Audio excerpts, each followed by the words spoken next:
Hi, Internet. Hi, Internet, and welcome to Crit Hit Chronicles, where we're starting out a little goofy tonight, and I'm a fan of this. But as you can see, our overlay has gotten a little bit updated. First off, we're all in widescreen. Our cameras are in widescreen. We're not little squares anymore. Also, if you look below my portrait, you can see some fantastic character art done by Dubious Artiste.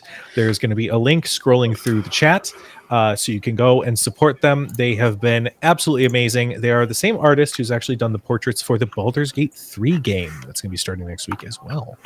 But huge thank you to Dubious Artiste. It has been super, super cool and awesome watching you work. Look at our hottie Marosha. I mean, seriously. When I got that final print, I was like, excuse me? Okay, that's fine. I think Sybil looks so good. I had no idea Sybil looked like that. It's so good. He's a baby boy. What are we?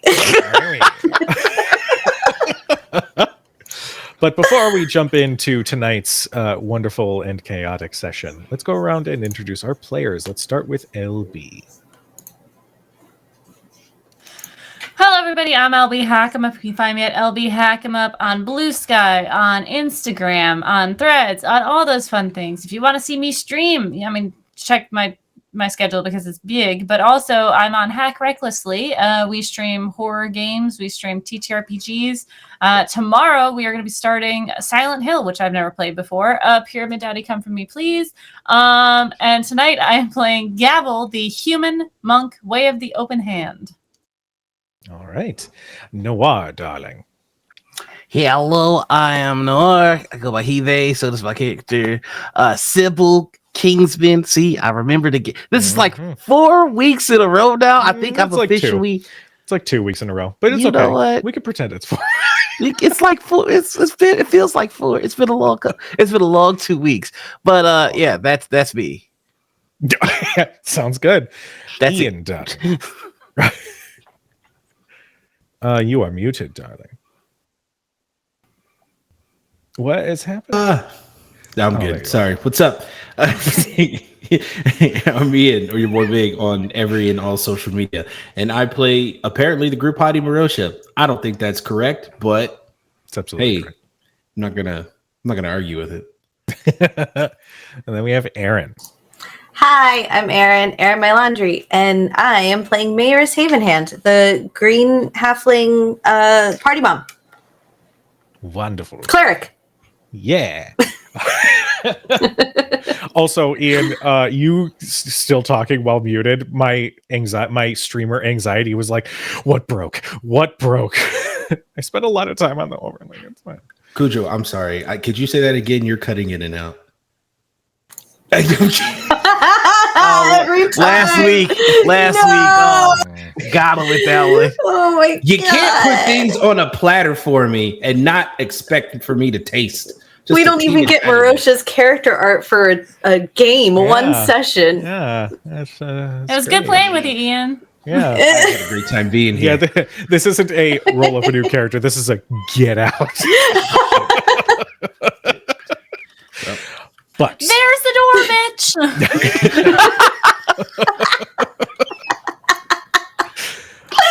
When last we left off, Jesus Christ, our heroes, friends, acquaintances, adventurers, we'll go with adventurers, had traveled through the mountains and had come upon the small village of Kavamir under the control of the Luthorian, the Eodrathé military and the devil of the battlefield, Lucretius Cromwell.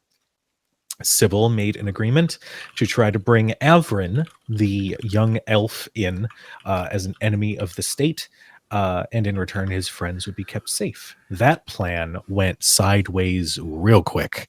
I don't think it's important to name names, man. I mean, okay, I'll keep this in mind, I guess. The battle that ensued with dozens of soldiers rushing into the village saw Gavel fall for just a moment before something woke up inside Gavel. Someone named She Who Conquers, one of the Divine Four, had seemingly inhabited Gabble for just a moment to deliver a message that Iadrathe was guilty of all war crimes, and that the retribution would be swift. Marosha, having sewn in and bonded with a scale from the Naga that the party had dealt with some days prior, had learned rather quickly how physics worked and how his newfound ability to unleash lightning could truly fry multiple soldiers on that battlefield. Sybil realized the error in his planning and joined with Maris and everyone else as they escaped through a portal that had been constructed from the book that Averin carried around. They came to in a cavern of some kind, with strange magic having filled the tunnel around them. After a very, and I mean this sincerely, this isn't me trying to puff it up, a very heartwarming conversation between Maris and Sybil, the group decided to venture forward, where they saw some mysterious markings on the wall. What looked to be a tree, representing a family tree, with only one root left undamaged. At the same time, they saw visages of themselves emblazoned on this tunnel wall. And just as they had begun to ask questions, they heard a voice echo from deep inside this cavern, beckoning them forward to ask whatever questions they have, and they would answer honestly. So, what do you all do?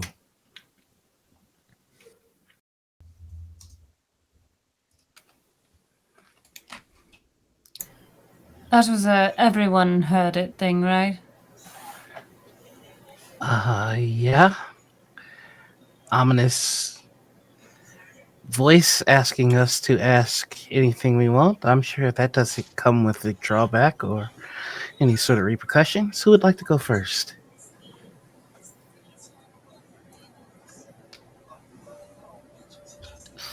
I don't want to waste a question.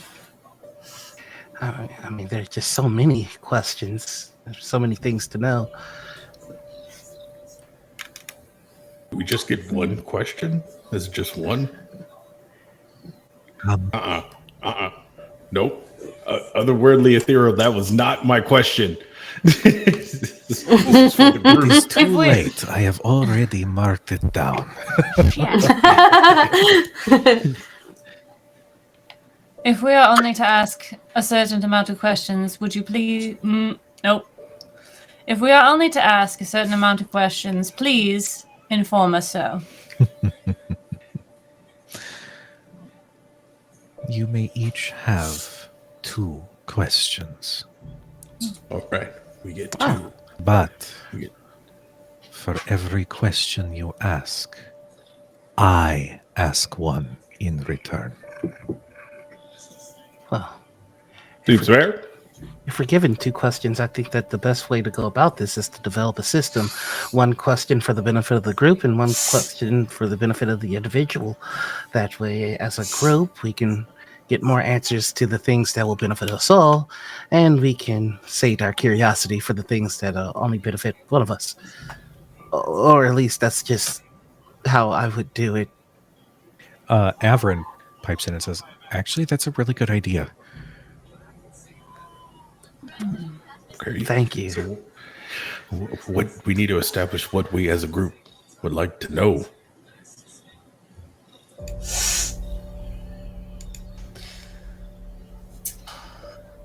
If you are some sort of upset or benevolent god, please indicate so. You hear, again, that soft laughter, that such trepidation. It is not without warrant. I have been watching you for some time. I am known as she who binds the truth. I see all. My domains are magic and knowledge. Oh, the second one is good. I mean you no harm.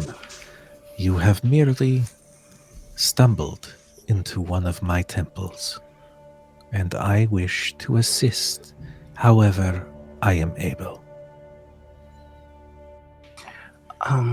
No disrespect meant, but just to advocate for my friend here, that wasn't a question so much as it was a request. So I don't know that would count I will against. not treat any questions you ask until you intend to inform me of the two that you wish answered. The ones that you mean to ask. Okay. It's quite kind. One moment. Pulls the group into a huddle. What are the things that we would like to know as a group? I have questions personally, but that's if we want to do group things. I have a question that I do believe would be of the benefit of the group. I just have to ensure that I ask it correctly to get optimal information. One well-placed question is just as good as two separate ones. All right, let's spitball here. What do we got? Well, if my theory is correct, and they are the root that is pictured, then that means that if Averin dies, the disaster will befall us. So, in that, there are a number of questions asked, but if worded correctly, we can get all of that information with just one question. Okay, so I'm thinking like, what's the disaster that befallens upon us if and so this gentleman is... I think this place has Marsha, taken I effect of you. think you need to stop screaming into the into the huddle. Don't scream into the cave. There was some audio stuff. I'm working on it. Continue as you were. What is it? Wait, what is it? You're echoing. I think that There's you an have. echo. I think that you've somehow managed to drink so much Boulay. It could be It's just my happened. office. Okay, no, we got you. We got you. We got you. Fixed Okay. it. Fixed it. So Okay. anyway, I'm sorry. No, it's back up. You really gotta calm down on the Boulay. You were good for a Is second, this- and then it went back to Is this echo. any better? Like, I don't know. No, it's definitely an audio thing. It's not your computer. Or it's not your room. Oh, okay.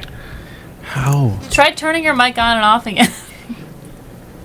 Unplugging it, plugging it back in. I'll do it. Do it, Rosha, we're coward. hearing you twice. I'm working on it.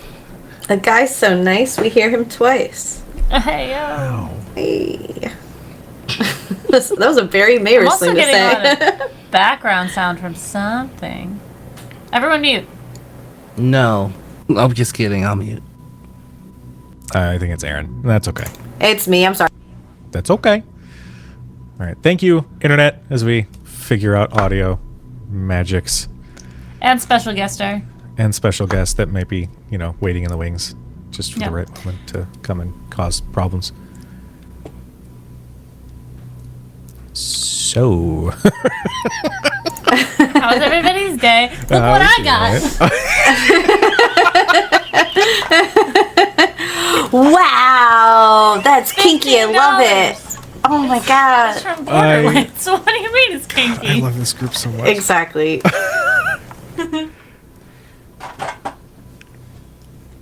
How you doing, Ian? Great. Do anything? Okay. It did so something. you're back in. Yay. Let me just look at what's happening on my side. Okay, I'm just going to turn noise suppression off. That's all I'm doing. Say something, Ian. Something, Ian. Okay, so say it one more time. One more time. One more time. How? Why are you echoing? It wasn't like that before when we were in the radio. I No. know. Why? Special guest, you need to mute. No, I'm kidding. Yeah. I'm just bullying this person. I have no idea who it is. I'm Yeah, sorry. that's great. Nah, bully them. Try one more Is time. it like a? Alright, this is me saying words to the microphone. I'm speaking. Son of a Is it bitch. on an OBS as well? Like, do you have something on twice? Well, OBS just says one audio source for Ian. Okay.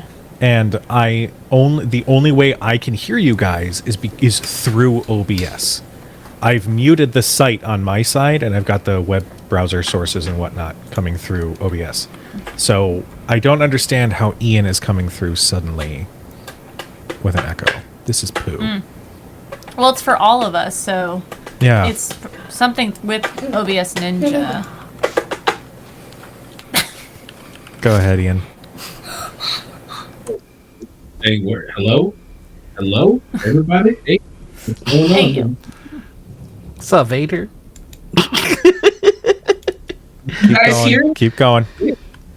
Okay, I'm still going. I'm still saying words. So earlier we were talking about if like soda is a bitch. No, let's get off the soda topic. I'm I'm going to We're done with the soda topic. Agree.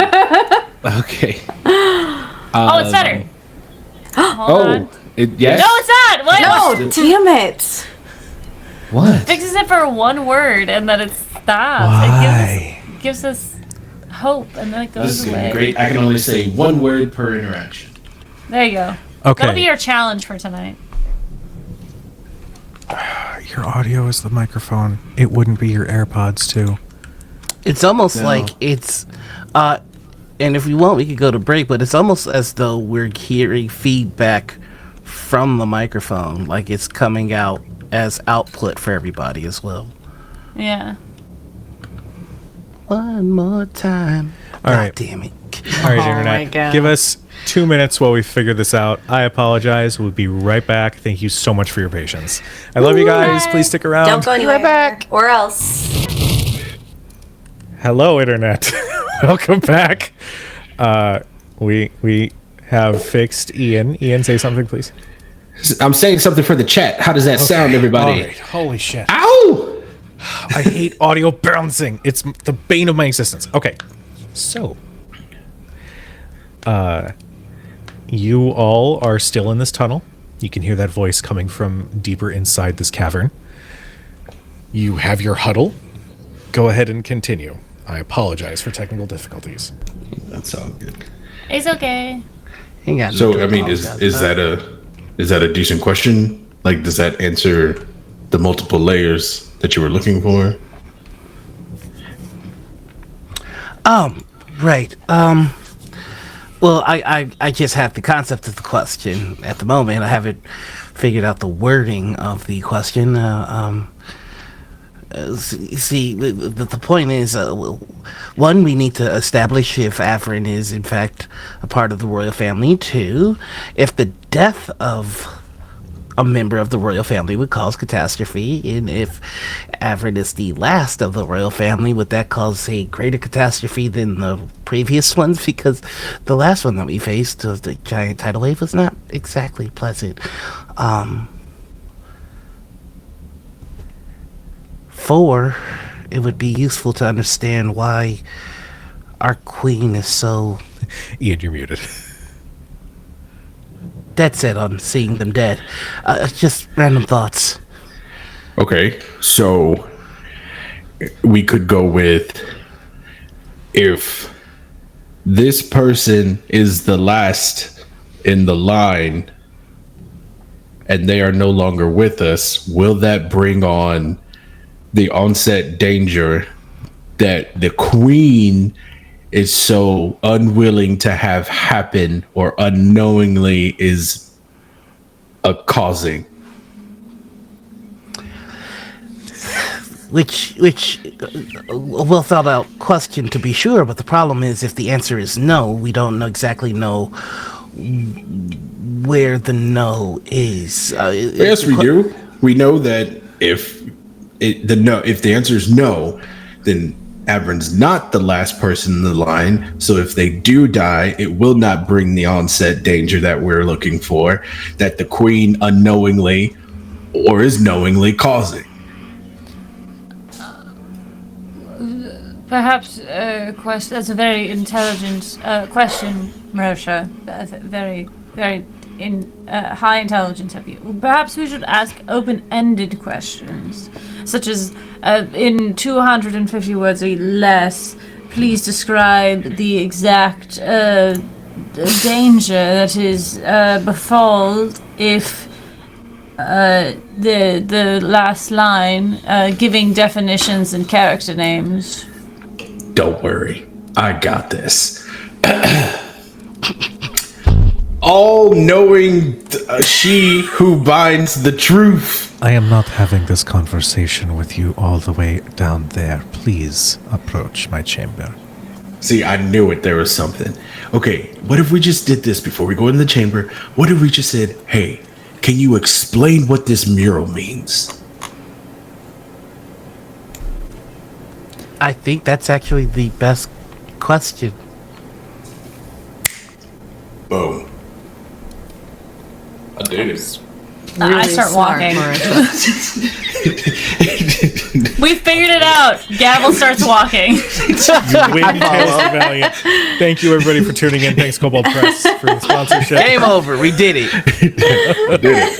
So, you all start to walk down this tunnel, and as you walk, Averin sort of kind of like leans a little closer to Sybil and says, I'm still not sold on me being the heir. I just want to put that out there. Just mentioning that. Well, I don't think that that's real, but okay. Fortunately for you, I think you're only going to have to live in uncertainty for a couple minutes longer. Okay. You enter this large chamber. The tunnel that you walk through is roughly hewn. It looks like it's naturally made, but this chamber that you enter is perfect. It is perfectly smooth stone walls, almost like a dome. In the center are several perfectly cut pillars that rise about 3 or 4 feet up, and even then they're sort of variable. There's just these multiple beautiful pillars that have risen up from the ground, and connecting these pillars are these thin glowing lines of light that have made this beautiful geometric shape that sort of hangs and floats in the center of the room. And floating in the center of this shape, similar to when you all saw the Elder Spirit in the Adalshire Wood, this figure with beautiful flowing robes that have all these different tassels and ornamentation that sort of float almost as if they're underwater.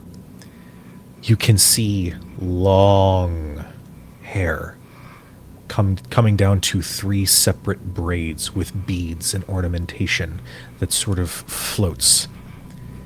The face is smoothed over. There's no features that you can glean of their identity. You just see this divine image floating before you. I am, I should say, an aspect of she who binds the truth.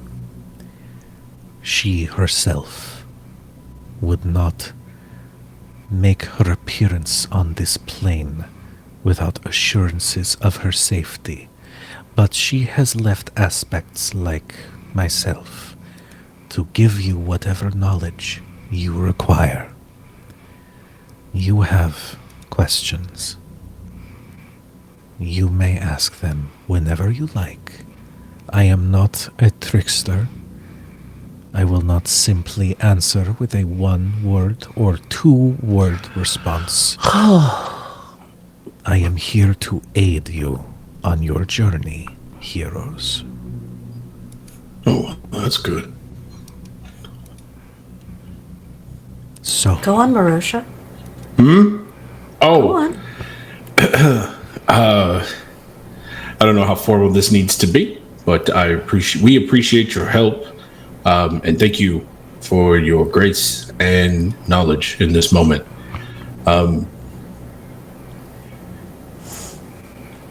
This sucks because it takes away one of my questions. Can we, like,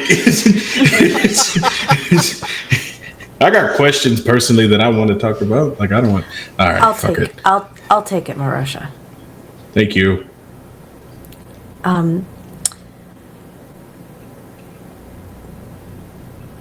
Would you please,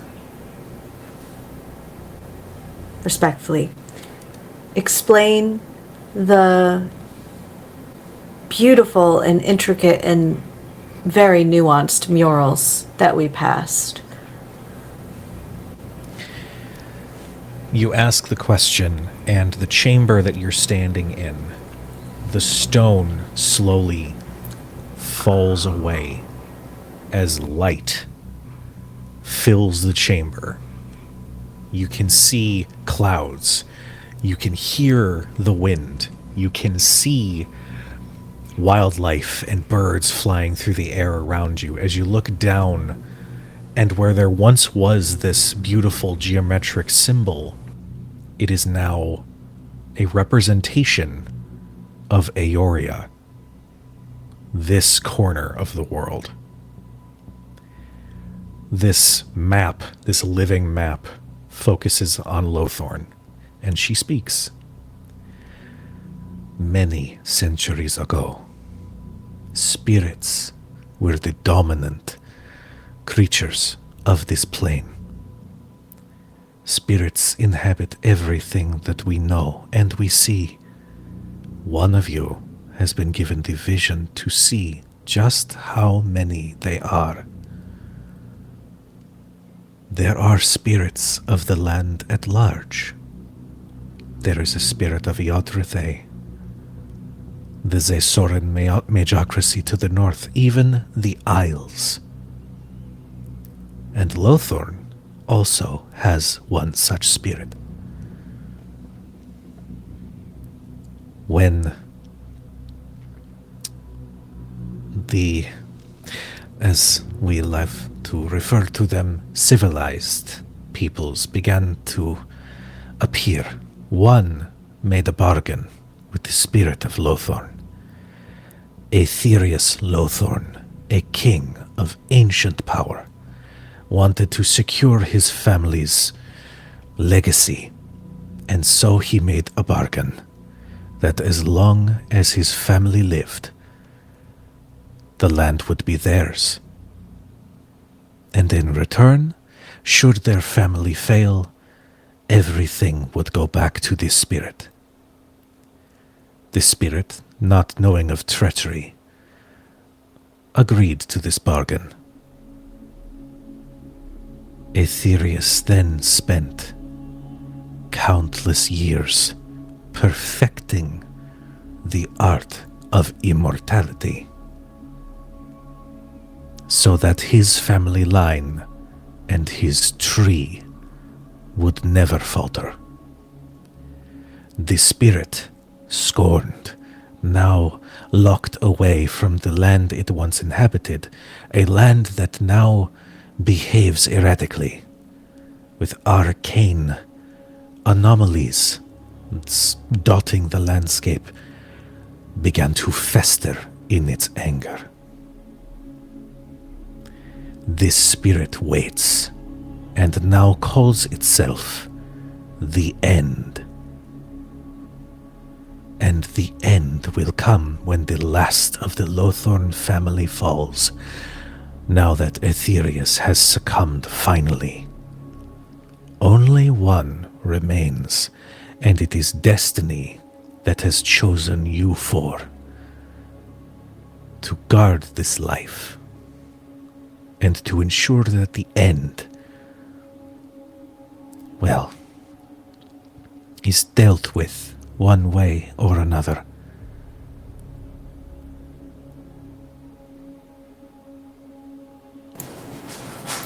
Maris sort of like does a understanding, grateful nod and turns to the rest and will say, that makes sense to everyone, right? I don't need to ask clarifying. I'll use my second question for clarifying questions. If Such a mom, I love her. No, it's pretty clear. It was clear to me. And I think it was clear to me everybody got it. Now it is my turn to ask a question of you, Maris. And the image of Lothorn fades and you return to the stone dome chamber.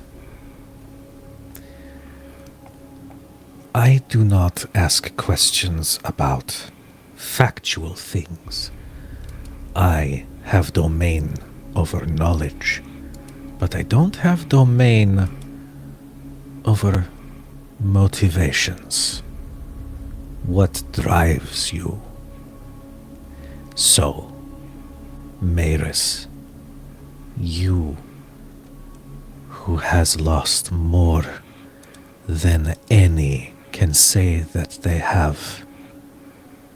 You who greets your friends with such warmth and who provides such love. How is it that you can still smile and bring that warmth to those who need it?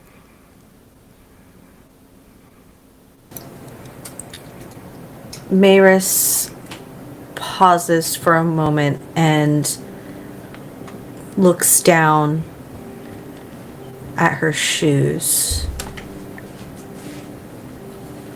And she'll sort of look back up at... I hear the ghosts of my children. That was the cutest thing in the world. I swear to God, it was. Sorry. And she will, thinking a memory about the time her child fell up the stairs, will turn and consider her other party members and say, well,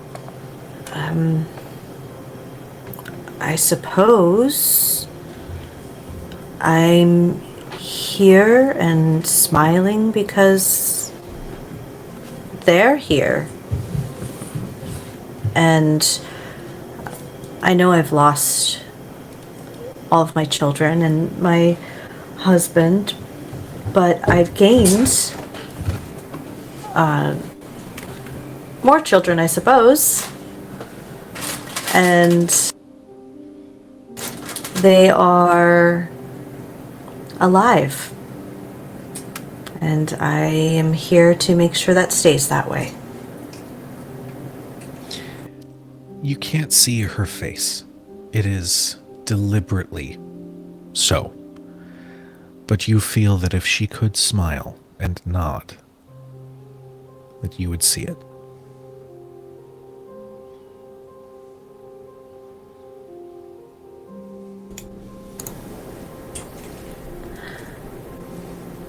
Would you guys mind if I asked my second question? Please, go ahead. And Maris is going to look at Sybil for a very pregnant pause, almost with remorse, and then turn back to the aspect and say,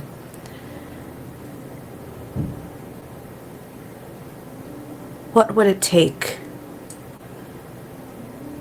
for Sybil's father to truly love and be proud of him? Wait, don't, no, we don't need, That's my question.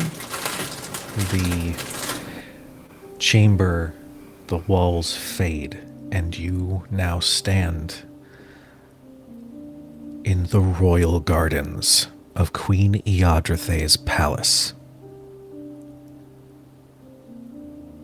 Jasper Kingsman, renowned general of the Eodrathe military, is not a heartless man. In truth, his heart is warm. Holy shit. Can the internets hear us?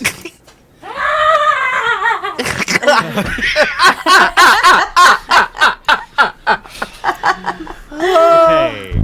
Okay, we're back. I think they one can of the hear things us. that was the problem because this happened the other night. Yeah, the stream is I think back. I have to run just 2 monitors.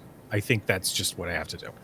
I think my computer is struggling with 3. So thank you, internet, and thank you, everybody, for sticking around. I apologize for technical difficulties. You're once fine. again. You ain't got nothing to apologize for, fam. So, Shit happens. the question was, what would it take for Sybil's father? Do you want me to refresh you with what the answer was? Because I have written it down. Yes, thank you. Okay. Yeah. Okay. What would it take for Sybil's father to truly love him and be proud of him? Answer so far. We find ourselves in the royal gardens. Jasper Kingsman is not a heartless man. In truth, his heart is warm. And then you froze with this smolder. We're like, what? Legit, all of us was like, and? So- And? I hope that makes it. Like there's that moment that makes it when I have to edit this together, that moment of what the fuck, say it. Okay.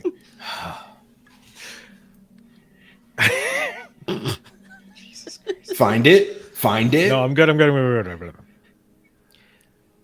However,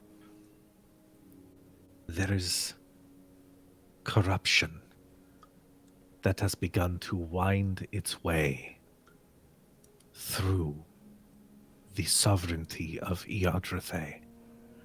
And I believe that Jasper Kingsman is victim to this corruption. This ode to violence, this need for bloodshed. It drives everyone who takes up arms to fight for their queen. And I believe that Jasper has spent so long with this darkness clouding that warmth that it is starting to have a lasting effect on his view of his beloved family.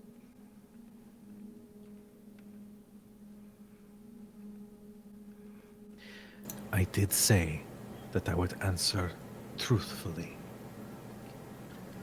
And so, I will tell you what this corruption is. The Queen Resli Eodrethe. She is not what she seems. She has been using the oaths that men swear to fight for her fealty and for her honor as a means to control, to dominate parts of her subjects' minds. You have seen it yourself. The so-called devil of the battlefield. His mind is lost, forever under her control. Those who swear their oaths are pulled into that same puppeteering that all others who serve her are a part of.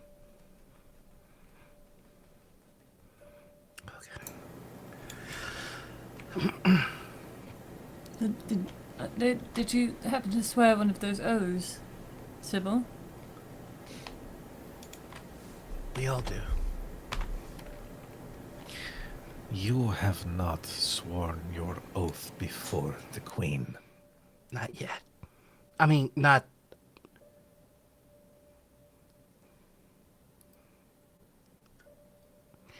I mean, that's all I wanted. That's what I was fighting for. Well, you now have a choice. You can either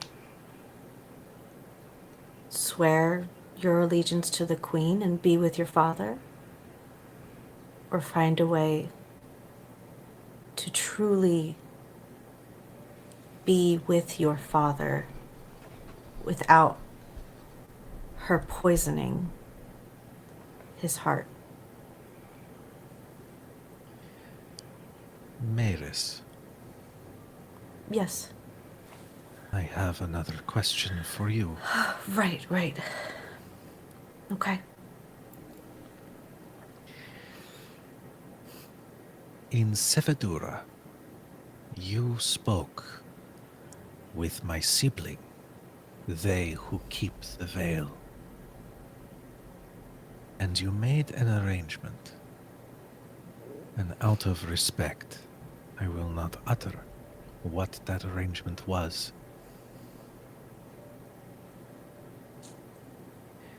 I merely want to know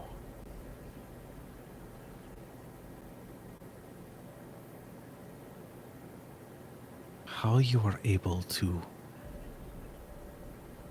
put their interests and their survival before your own so willingly.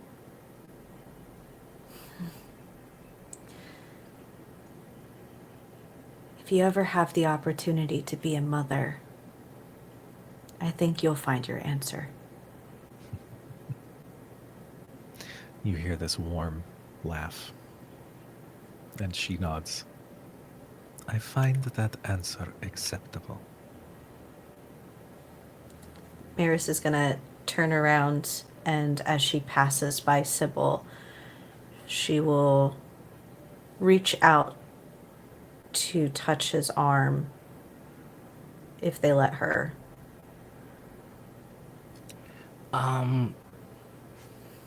Yeah, he very clearly dissociated. You can see his mind going 1,000 miles a minute until, like, looks at you, nods, and steps forward. I have a question. Ask your question. You defined what the Queen is doing to my father, my people, my country as a poison. And if this is the case, then that means that, like with most poisons, then there has to be an antidote. And is there a way to counteract what is being done? And is it something that can be utilized using engineering, or must one delve in the world of magic?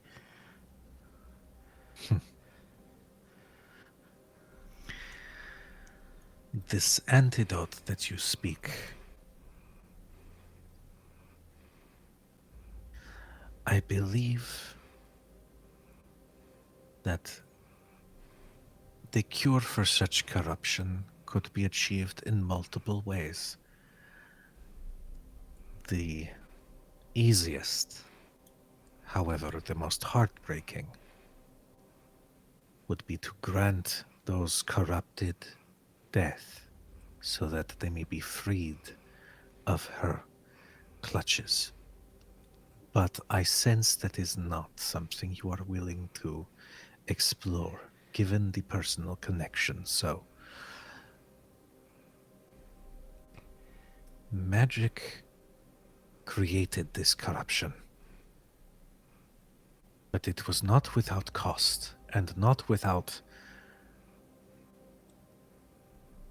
components to continue to let it fester. There is a crystal in her chambers, the source of this power. Should it be destroyed, then the magic causing this corruption would fade, and the minds of those who remain will be theirs again.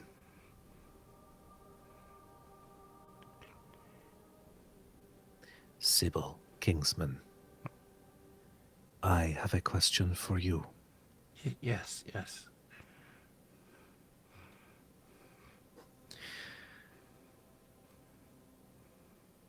When you saw your father in Sevedura,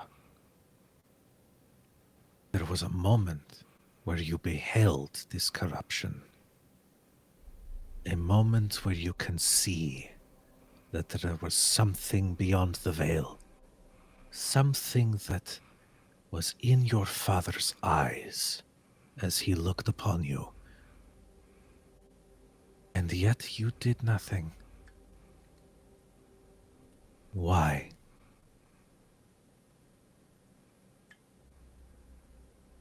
Because of the answer that Maris gave you. You, God, asked why, how Maris can so readily put everything aside and give so freely. That is something that only a mother can explain. There's only something a mother can tell you. Then there is no excuse for my father for not being able to do the same. I shouldn't need to fight whatever it is that has grabbed his heart. I am his son. He should see me.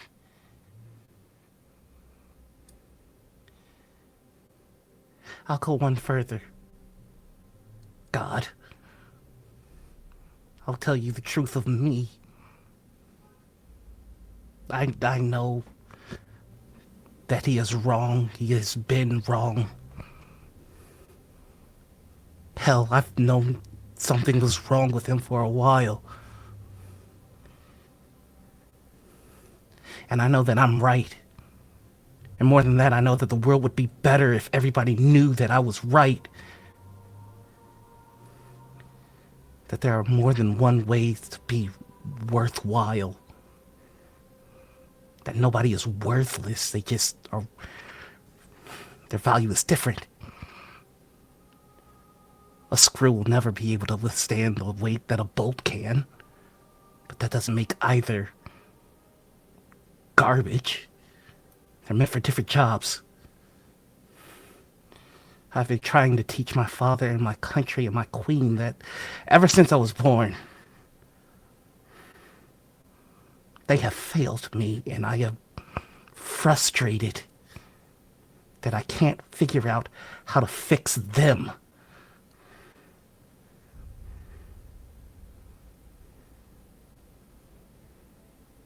Maris is the proof that it can be done. That the love of a parent can overcome. I am looking to find what his flaw is. Who would like to go next? Oh, jeez. A very simple question if we're done asking questions about the other stuff. A personal question. Ask your question. He does a bow. My lady. Nice visage, by the way. Bidet.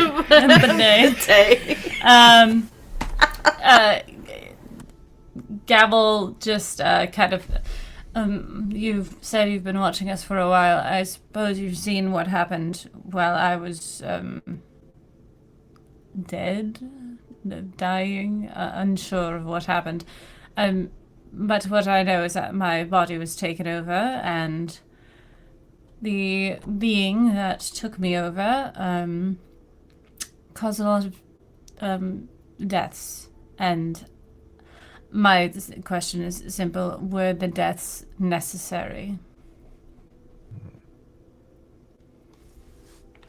The chamber once again shifts and changes.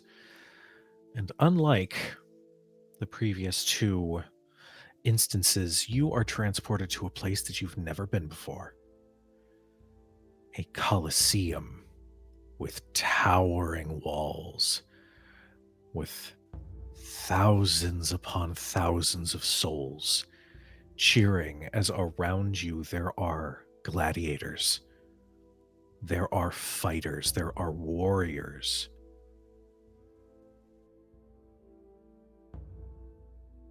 She says,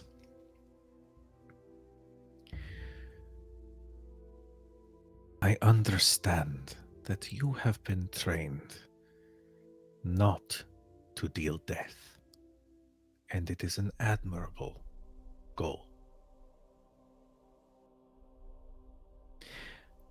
My sister, she who conquers, does not hold to that same standard.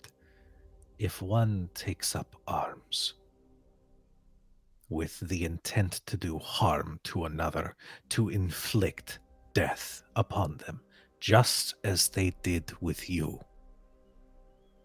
And as she says this, you just, and maybe you knew it was there, maybe you didn't, but you just kind of feel like the spots where you were stabbed just kind of itch just a little. If they mean to deal death, then she meets them at their desire. The soldiers who had attacked you meant to kill you, just as they meant to kill Sybil Kingsman, Merosha, Maris. If given the option, if given the order, they would sacrifice each other if it meant satisfying the will of their general. This corruption has removed all empathy from these men, and as such, she chose to keep you safe. For what reasons, I do not know. I can deal in facts, things that were and things that are. Intent is not my domain. I suppose my question being, did they have to die for the same outcome to be achieved?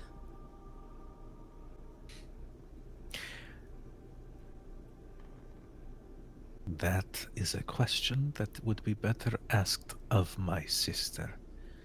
But if you want my response, no.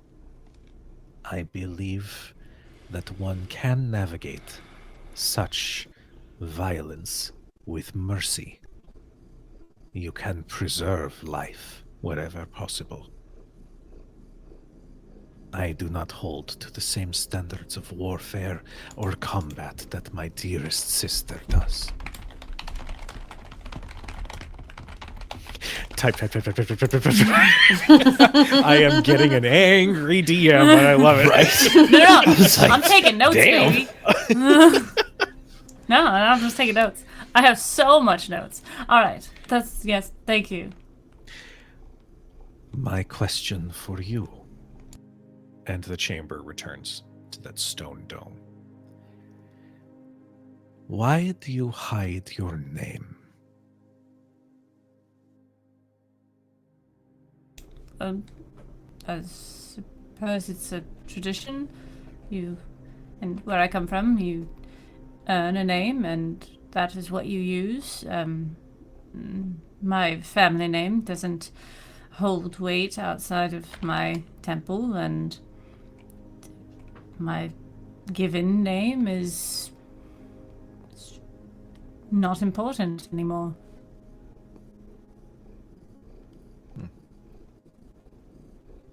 She nods.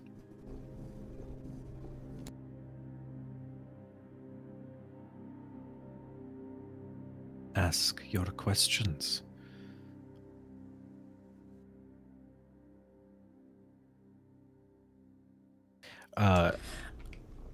One thing. Averin looks to Sybil, and you see them reach like they're going to put an arm on your shoulder before they hesitate and stop.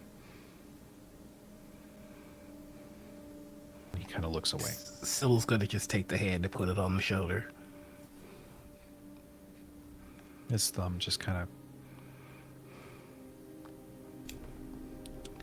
of... I'm gonna need you to teach me.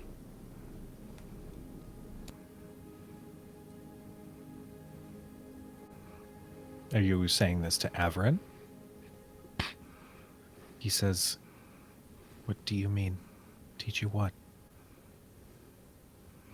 The nature of the pathogen that is affecting my country, my crew, and my family is magical in nature. I need to understand it. I'll help you. We're gonna sort this out. Okay? I promise. I'm sorry. By the way, I know. not for before. For this. I have my second question. Ask your question. Averin.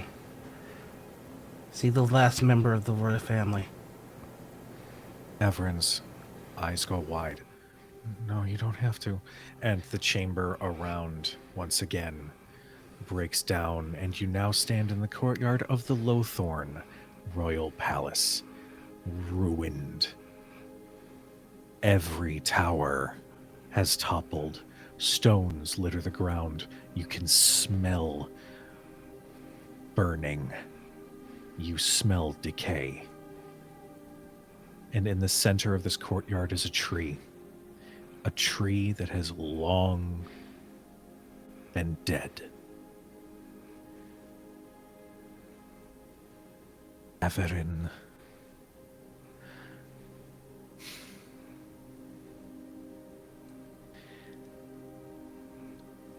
Averin was conceived by means under the cloak of darkness, under the veil of secrecy.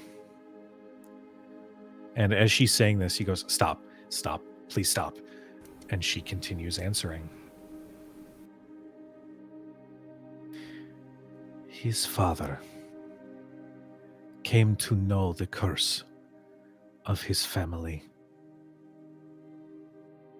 He came to know that the longer the bloodline continued in a human lineage, their constitution was going to fail. Their very line was cursed to end.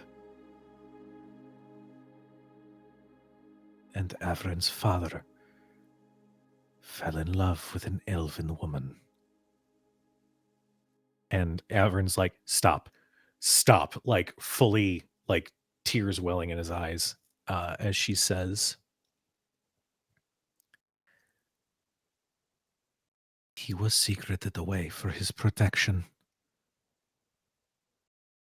But now it seems that he is the last hope to keep the end at bay.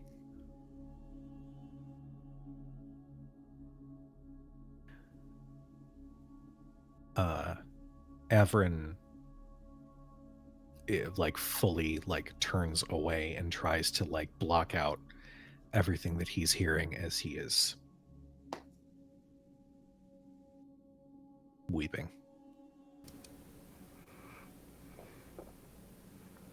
Sybil, I have a question for you. Yeah.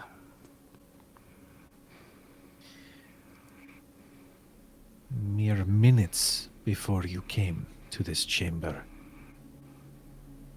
you had stated that you would swear to fight at Averin's side, to be his knight, and fight in his name.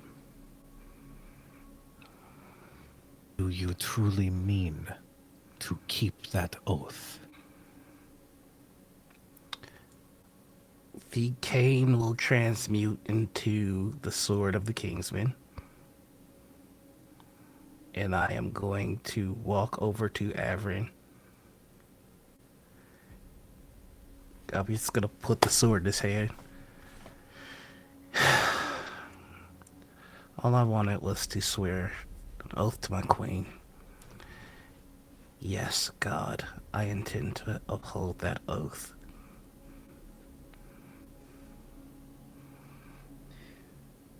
Erin feels your hands like forcing his to hold your sword. I don't know what I'm doing.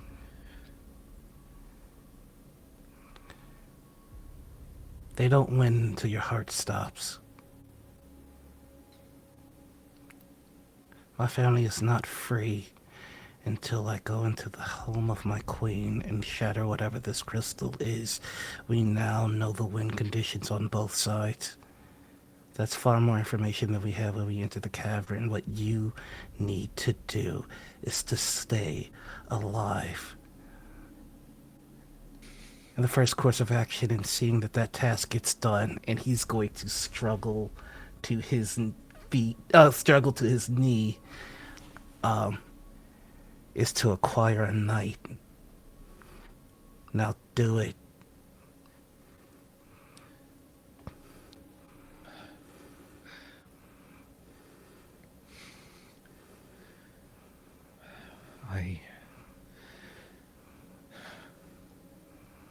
He slowly lifts the blade, and the flat of it lands on one shoulder, and then the other. I recognize Sybil Kingsman as a knight of Lowthorn.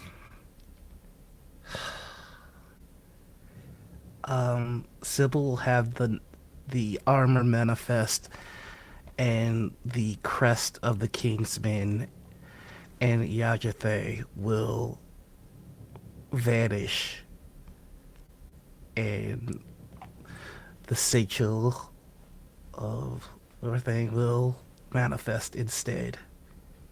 And he's going to... I need that sword now. It's actually my cane. Yeah. Thank and you. He just hands it. It's gonna get back. Ah! You didn't have to. I could have just done it when you were standing. I know, it's a tradition, and I dreamed of this moment ever since I was 6. Different set dressing, but the intent remains the same. He kind of clasps your arm. Does that answer your question? You hear a small laugh. Yes, it does.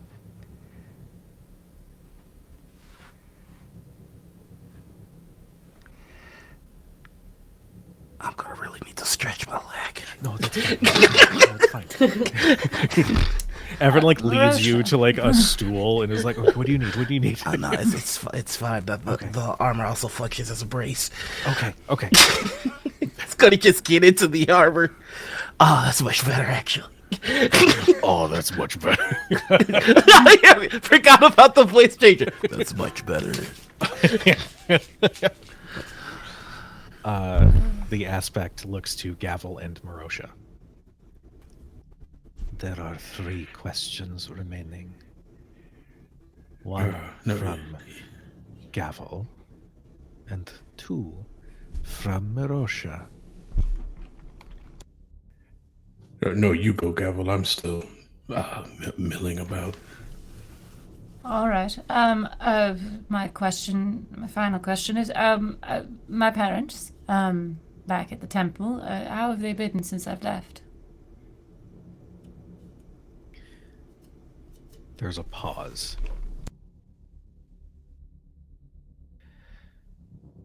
And you see the chamber shift. And unlike before, where you see this brilliant light and everything's beautiful, you come to a cliffside overlooking a smoldering monastery. It doesn't take much, but you can see many lying motionless on the ground.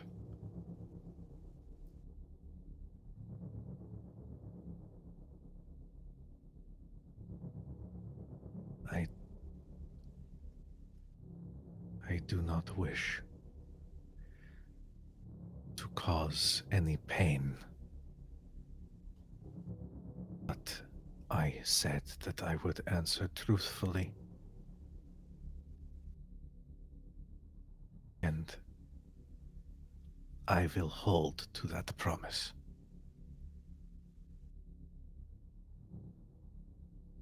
Your time in Sevedura, your time in Holbeck, your names became known. In the absence of the Valiant Six, your deeds became the subject of gossip, and your names were spread. In your time in Sevedura, when you all had mysteriously disappeared, a decision was made. Gavel, your family, your monastery, was attacked by the Iadrathe military.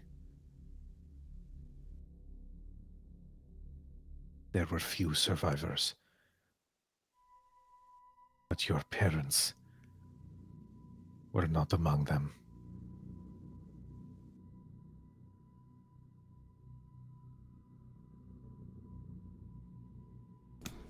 You guys just see Gavel. Like, Gavel's kind of... There's not a lot of emotion on his face. He's just staring at the ruins and listening.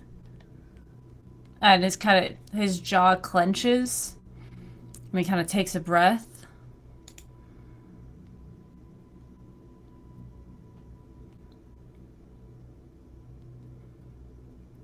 Thank you for answering my question. I have one for you.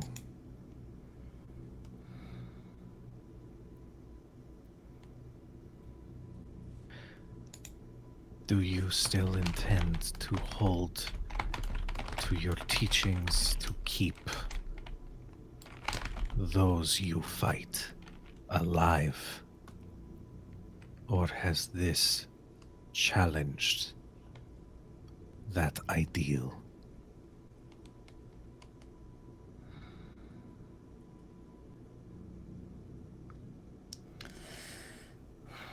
I think given the situation, now more than ever, I need to stick to my temple's teachings, as I am one of the only ones who will.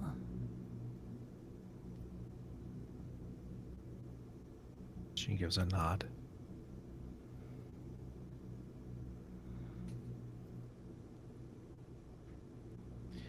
The image of the monastery fades as you return to the chamber. And she looks expectantly at Marosha. I think we've got enough here. Yeah, we could probably mosey on. Ask your questions. I'm a simple man. I don't have any. You forfeit your questions. Oh, damn it! Now that you say it like that. We can begin with one of mine, if you would prefer. Yeah, sure. We'll start there. Why is it that you travel with these people, with these friends that you hold dear, and yet you do not allow them to see your true self?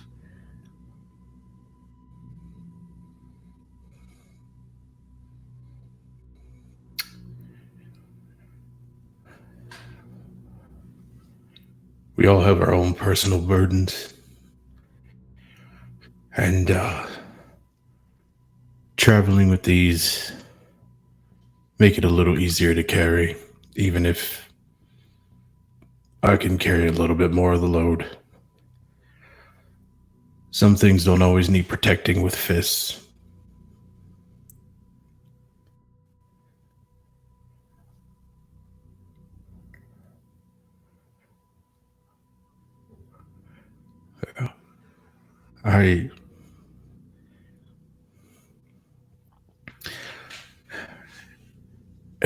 Like I said, it's only fair that I ask.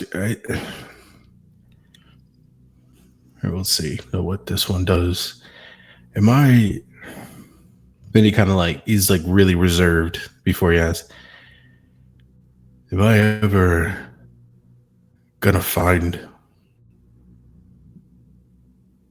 who I'm looking for? Or is this a lost cause? My domain is what has been and what is. You pose a question about your future, something that is not yet written, a path that lies before you that none, not even I, can see. Great. Thanks. Everybody gets this long. Whatever. You know what? I do have a question. Here's my real question. You could count this as my second one. And he's a little bit annoyed. He goes, I know what men fear. I've been doing it for a very long time. And not much shakes me. I've seen it. I've done it. I've had other people do it. Men are always scared of themselves, what they can, or what even worse they can't do. So that's easy. And I have a burden on my back that never knows what's going to happen next. And I'm at odds with it. So I don't want to know, or I don't want to have the power to put fear in men's hearts. I already do that. Can you grant me the thing, the power, the skill to strike fear in the heart of a god? Her form once floated peacefully, but now kind of floats right in your vision. And as she does, the chamber around you darkens. You stand on nothing. The floor is gone. All you see is her floating just in front of you. But then you realize the perspective somehow has shifted. And where once she was floating in front of you as a humanoid size is now titanic.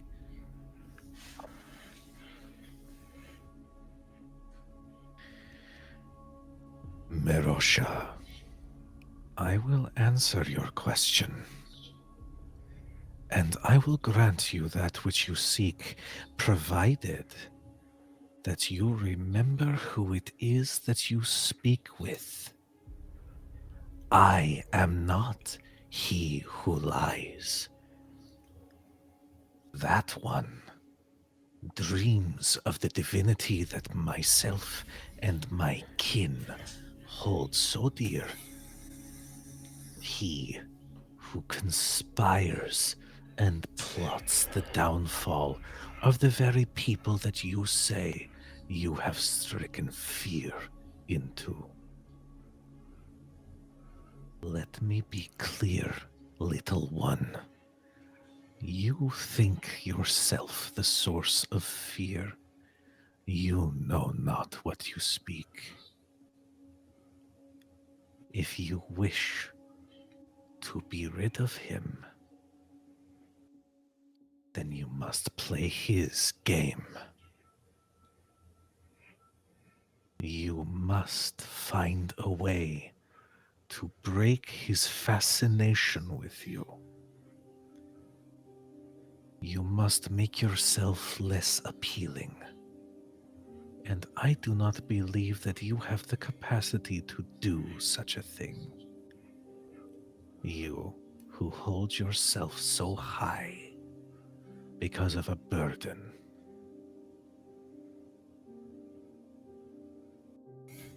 I will count that as one question, as I could not answer the other.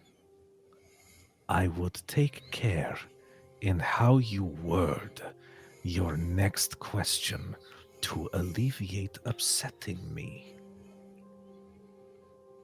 At this point, the chamber slowly comes back into view, and her form returns to that which you know. Just standing there, unmoving, facial, just stonewalled.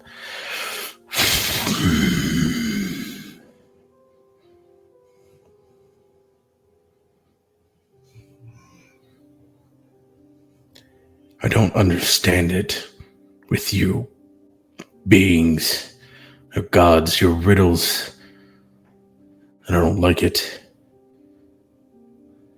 So I'm going to ask again. Grant me the power to strike fear in a god.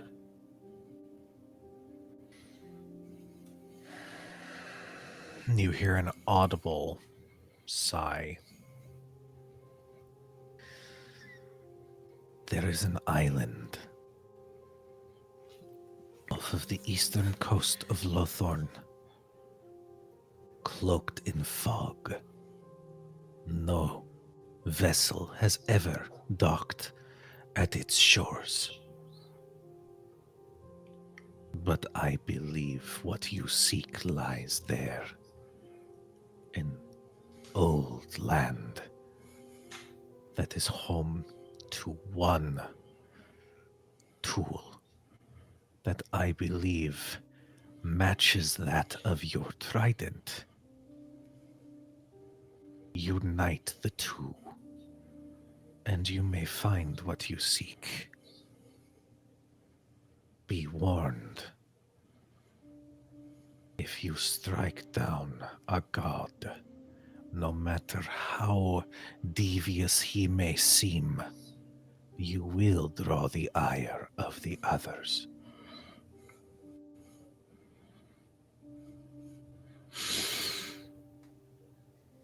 Thank you for the information. Then you can pass on a message. I'll be waiting for him.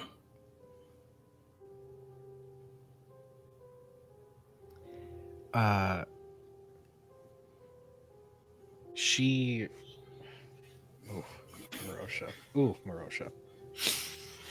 She says, I have one last question for you.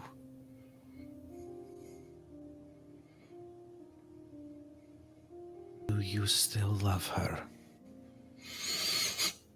He's like, it's like for half a second. No, it's longer than that. Like his face breaks. It's just like, fuck.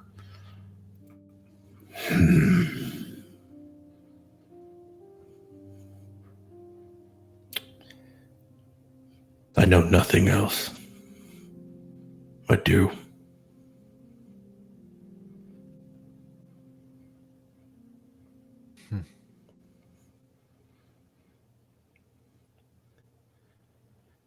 I am satisfied. Given that you asked the same question twice, this will be one last offer. You will not get another. You have one more.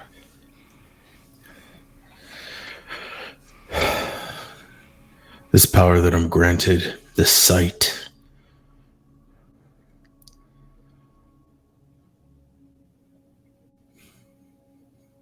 No, fuck that. What can I do to protect my friends?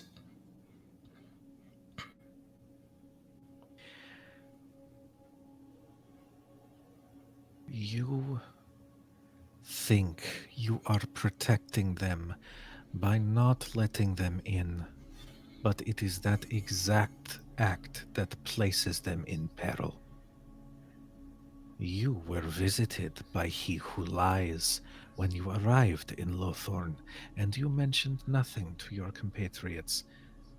In fact, I am sure this is the first time that they are aware of some connection between the two of you. If you want to know how to protect them, let them in. Place trust that they will stand at your side as you make your decision on how best to handle he who lies. Trust, Marosha.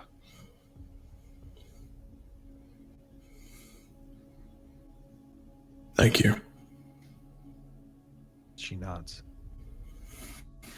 The chamber lightens as on the other side of the room, the stone, like it sort of peels back, almost like a curtain, and it leads out into a forest that overlooks an ocean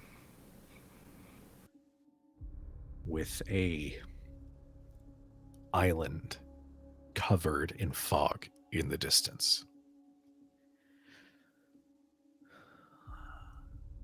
I have enjoyed these conversations. I wish you well on your journeys. And know that it may seem impossible, but you four were selected, chosen out of many. We believe you are the ones that will prevent the end, in whatever capacity that is. This tunnel will lead you out towards Eathas, the city along the shore, home to sailors, merchants. It is there you might find guidance on your next steps. But for now, I will also grant you this. Tomorrow morning, you will awaken with spoils, a gift from us that you may hold fast in your journey. Know that we do care and that we wish you well. And her image fades just as those thin lines of light slowly undo, and those pillars sink back into the ground, and you now have a perfectly smooth floor beneath you and an open tunnel in front of you. It is evening. The sun is setting in the distance.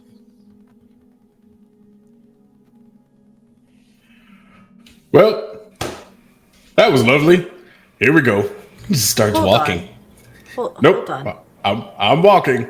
We should we should go and make camp.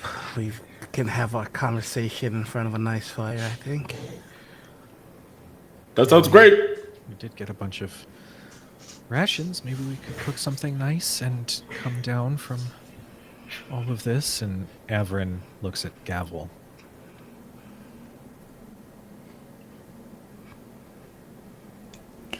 I'm sorry, would you like me to lead the way? No, that's let us lead.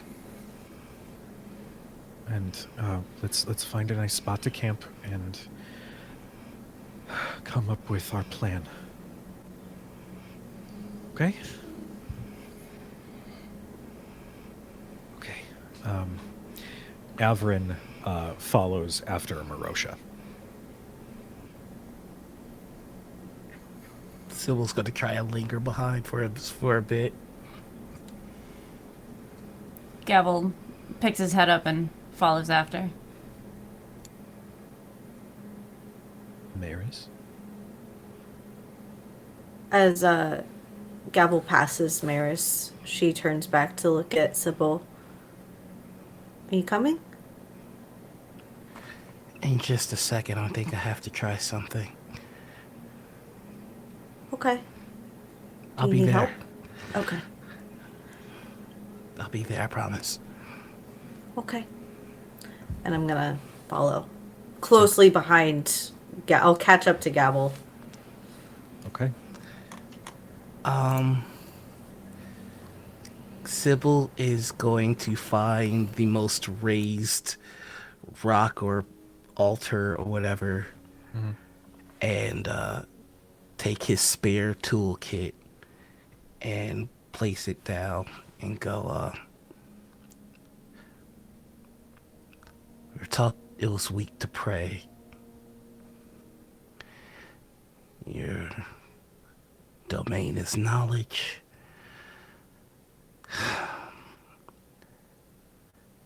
Help me make sure that I have the knowledge to keep them safe and to find a way to make up to Gavel for what my people did.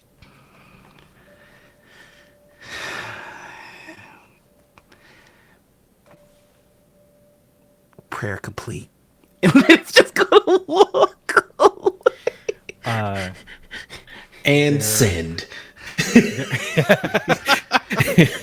You don't know how to pray. We'll say the camera sort of watches you leave and then slowly pans down to where the toolkit is. And there's a little glimmer in the ground where that toolkit sits for just a moment before it fades. We are now going to take our quick 10-minute break. Oh my god! No.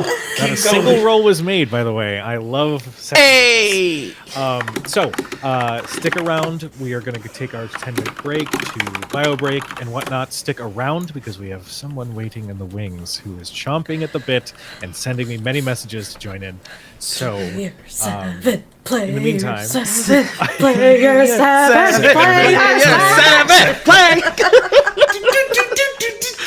holy shit. So thank you all so much for watching. Stick around. Go take your bio breaks, take your medicine. If you haven't, get something to eat, do a stretch, and we'll see you guys in 10 minutes.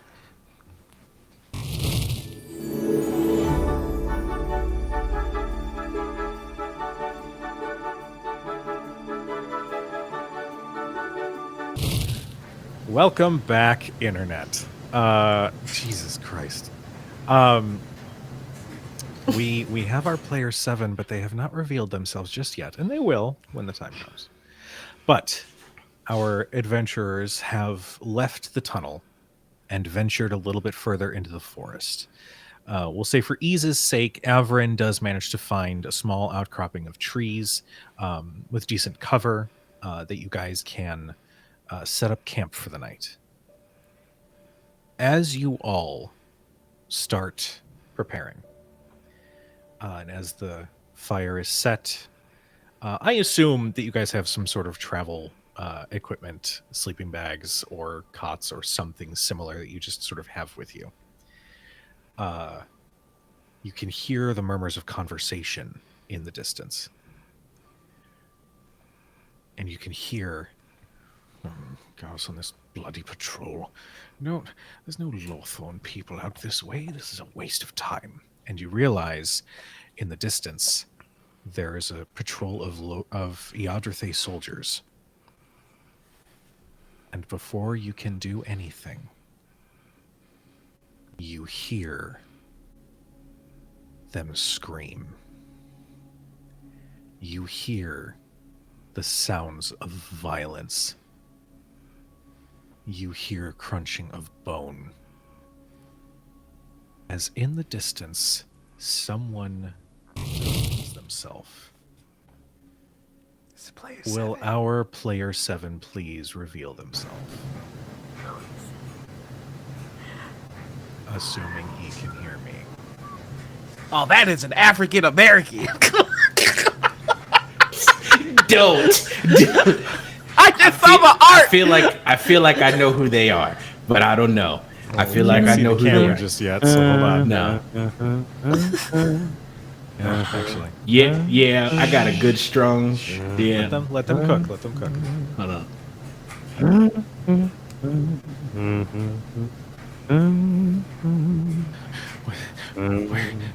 Where's that coming from?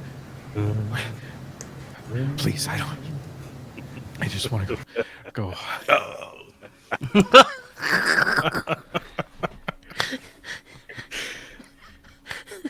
Nerdy, would you please describe for us your character?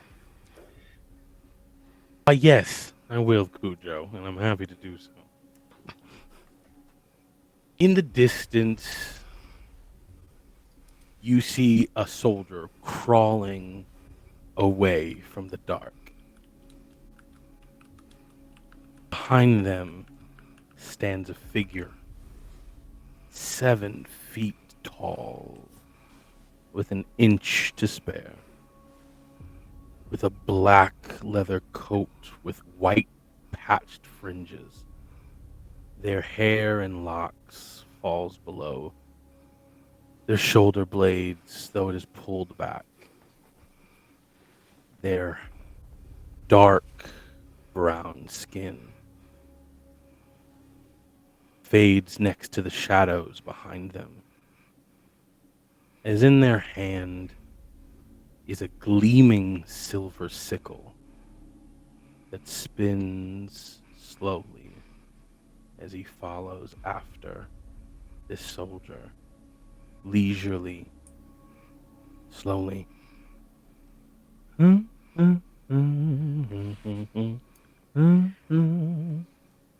The soldier is on his back and he is trying to crawl away.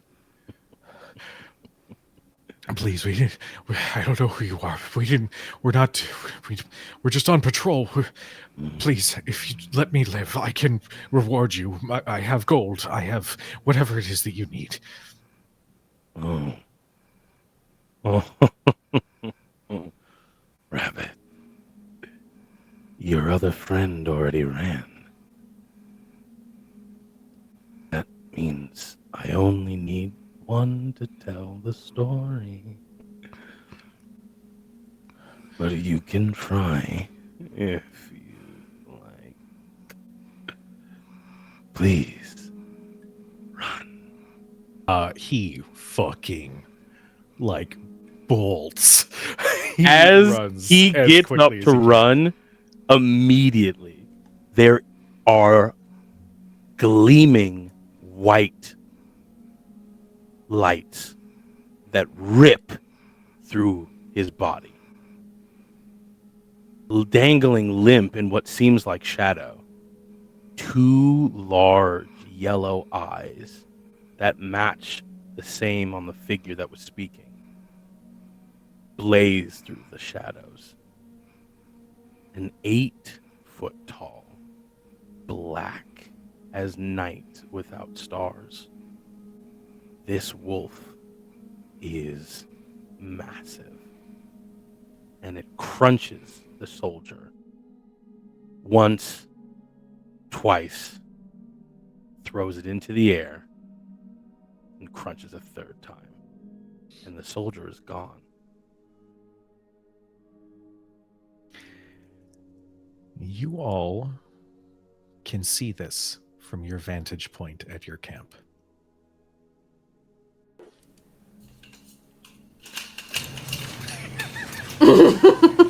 What the hell was that? Did the wolf juggle a man before eating it? It would seem so. Was he singing? It's a catchy tune. It's in my head. I can't lie. We don't know if they're friendly. Yes, that's. And you see the armor start to manifest on. Gabble begins to walk forward. Make yourself known. We are not of this land.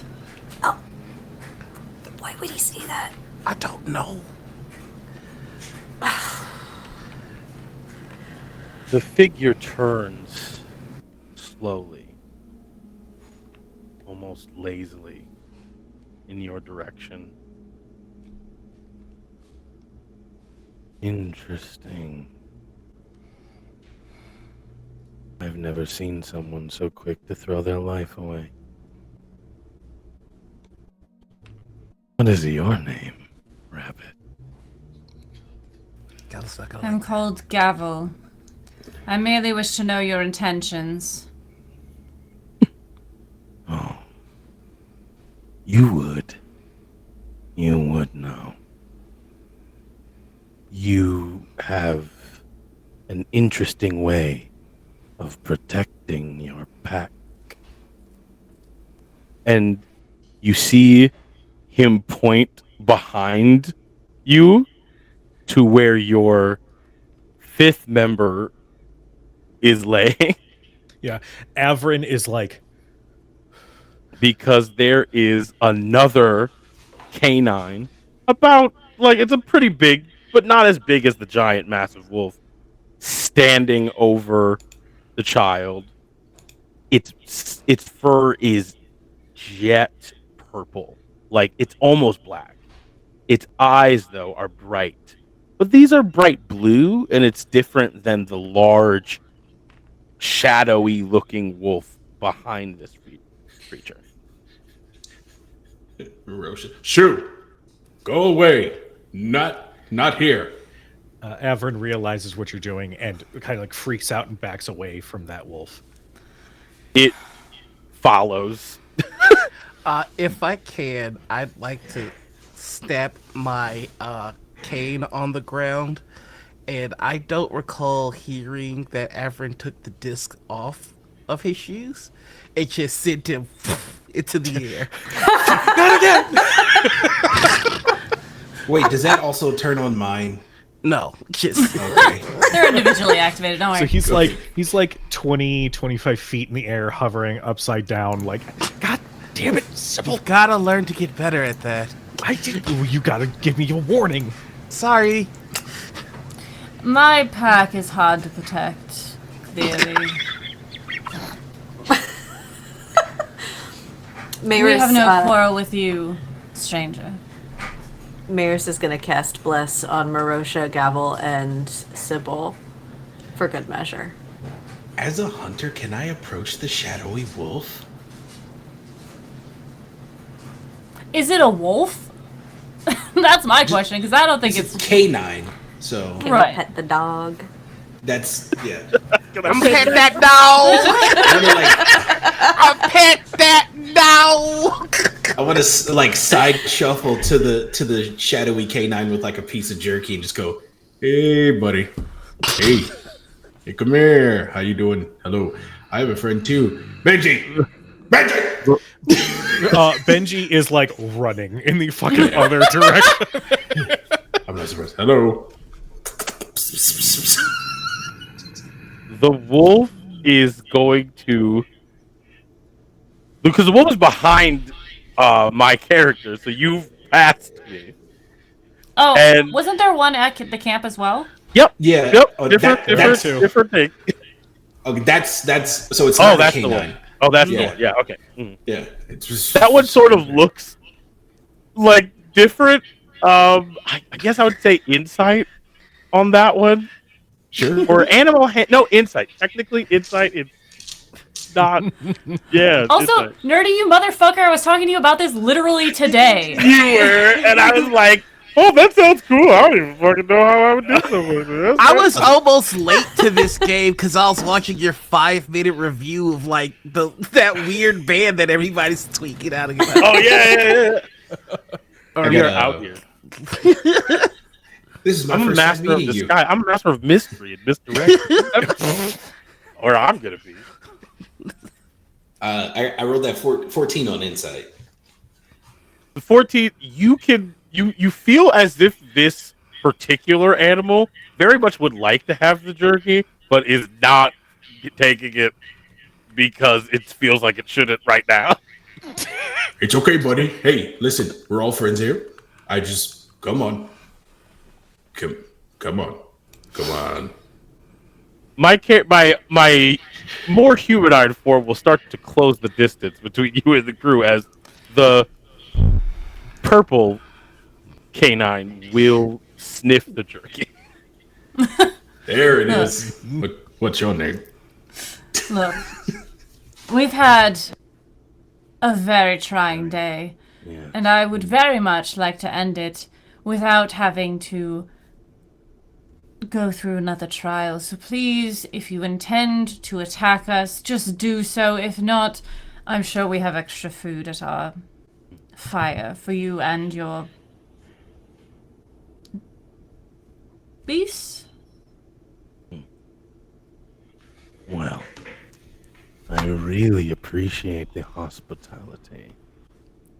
You are very kind to offer me a spot at your table. Though I must admit, if I had wanted to kill you, I would have done so while you slept last. You all are very, very sound sleepers. The last time that we slept, we were on a different island, I'm assuming.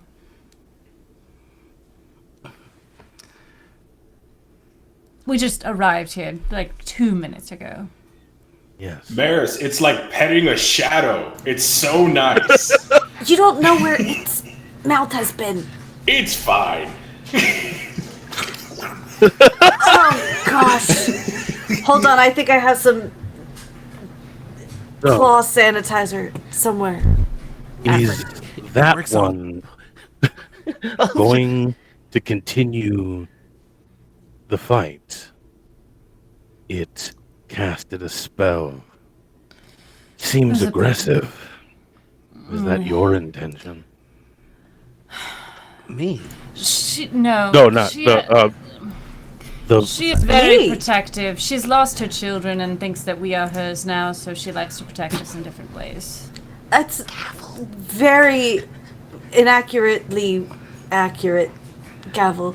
Would you like garnola? I think I have an extra bar in my bag. Are you Yeah, allergic to Boule. peanuts? my character will walk over towards you. How tall is your character? Oh. I think I come up to your hip. Then they will walk towards you as you search for granola. No. Garnola. No, it's garnola. Yeah, garnola. my apologies. I'll never escape it.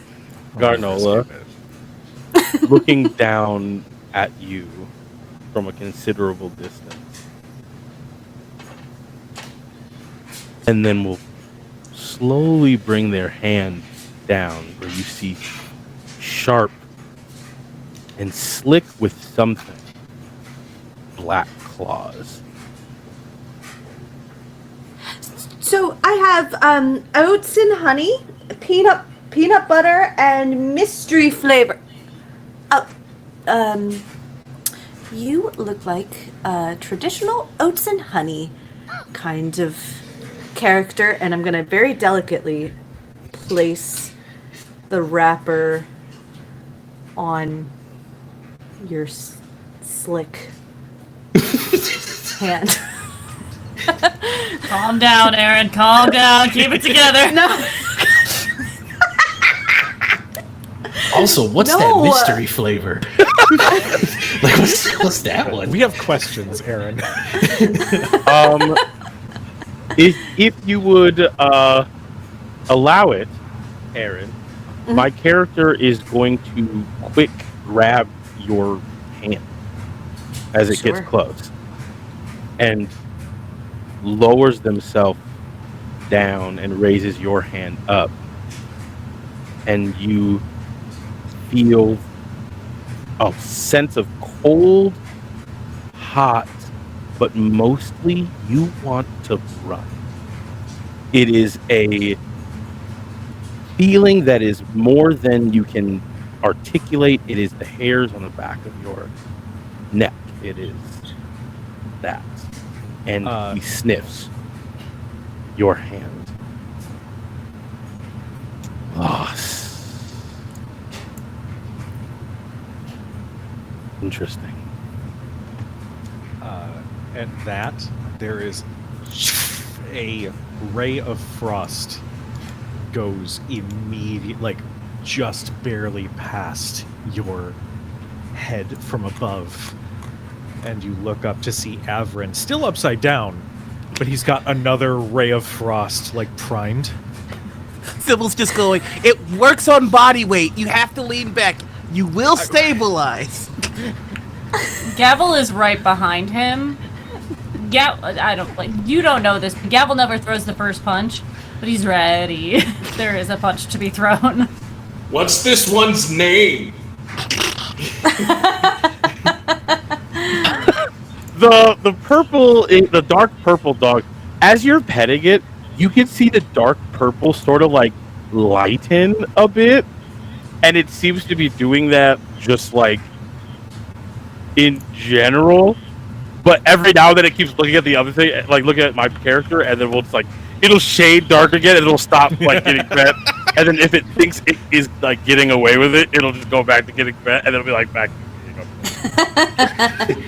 Don't worry, the scary man's not gonna say anything to you. It's okay. You're so good. Averin from above says, I'm gonna need you to step away from her, please. Oh, you need so little. But fine. It's unfortunate. Loss is very enigmatic. Averin, still holding the spell at his fingertips, says, Sipple, please lower me down. I can't do it gradually, so just okay. Well, It's okay. I got it. he taps his cane on the ground again. And just If you're gonna fall, I would like for the large wolf to catch him like a baby wolf in their mouth. I would like to interpose. No, yeah. No, wait. Let's That's just not do gonna it. fly. No, let's see what happens. No, it's not gonna fly. I'm gonna interpose. No, it's gonna fall. Well, I rolled a 4 for his acrobatics check. I would, I'll let it ride. Mm-hmm. The wolf leaps and gently catches Averin before he hits the ground. Such graceful, majestic creatures. This is like a large. This is the big one. This is the jet black, yellow-eyed, 8-foot, 500-pound beast that catches him out of the air, walks him a few feet over to where my character has taken a step back from Maris, and will set Averin in front of him. Sybil will immediately be by Averin's side, fully armored up now, sword in hand. Okay, that was... Thank you for helping me to not break my neck, but I'm going to need you to state your name and your intentions before things get messy.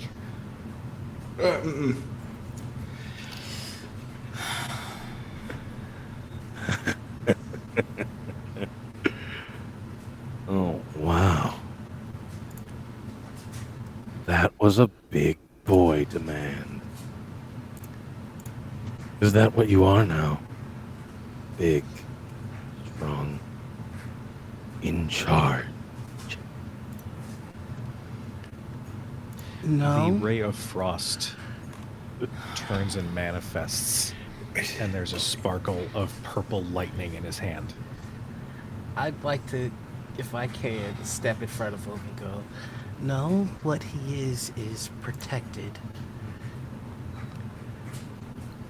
Maris. By you. By all of us. Now, my patience is wearing thin. Please state your purpose. If you're going to stay, stay. If you're going to leave, leave. You caught us at a real bad time, friend.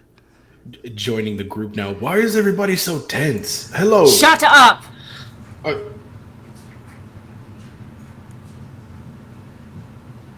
Better do what he says. As should you. Oh, absolutely. I'd hate to be on the end of your particular style of wrath. Now, wouldn't I?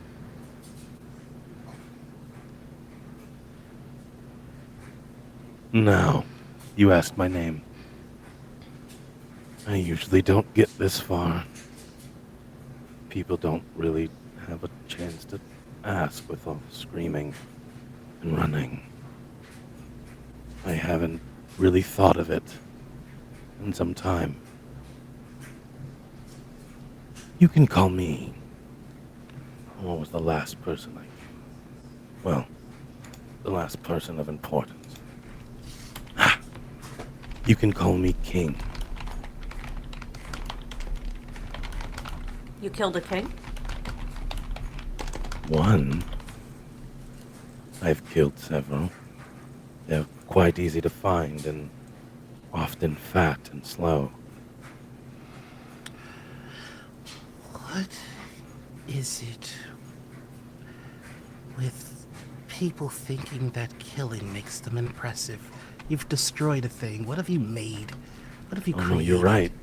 Killing is not impressive. You are very, very right. That's a byproduct. It is a means to an end. It is what gets us to the thing.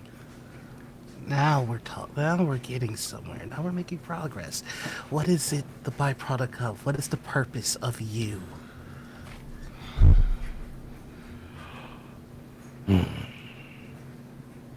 He is going to get very close. How tall is your character? In the armor, about 7 foot tall. Ooh, so we're eye to eye. He's going, well, eye to an inch higher than an eye. But who's counting? Mine's just a little bigger. I could just modify real quick. Steps on a log.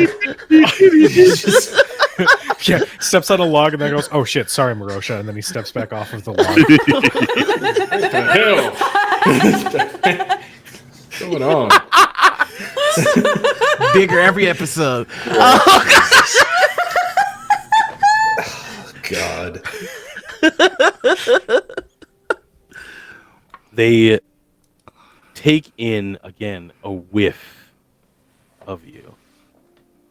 And standing this close, you feel that same instinctual, not conscious, it's not a moral thing, it is a standing in front of a predator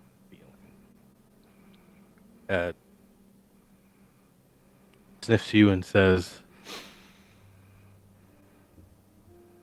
inadequacy. Interesting.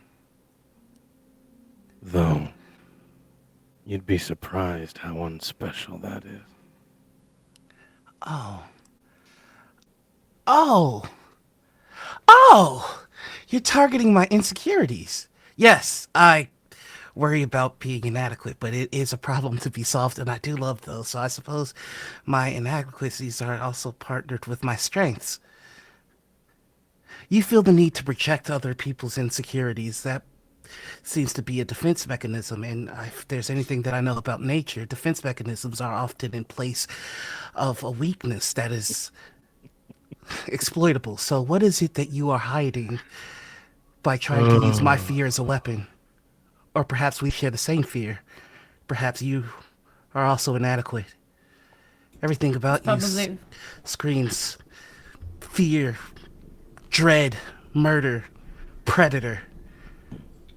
Well, the rules of nature is every predator is someone's prey. So who are you running from, King? Oh, rabbit. No, Kingsman. Sure. Kingsman. That's very, very impressive. And we all love a good word salad. It is delicious. It's a byproduct of, well, you have a byproduct of fear. I have a byproduct of thought. Yeah. I'll go with knowledge every time. Good. You do that. We'll see how that works in the dark. Anyway, does anyone else want to give an impassioned speech? You seem to be doing enough for the most of us. Your intentions. Still Well. waiting. You've said a lot without saying anything. Oh.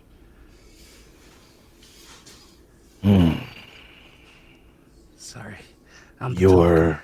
They're the fighter. package. You are not very good at protecting it. And that is what I am supposed to be doing. Protecting your package.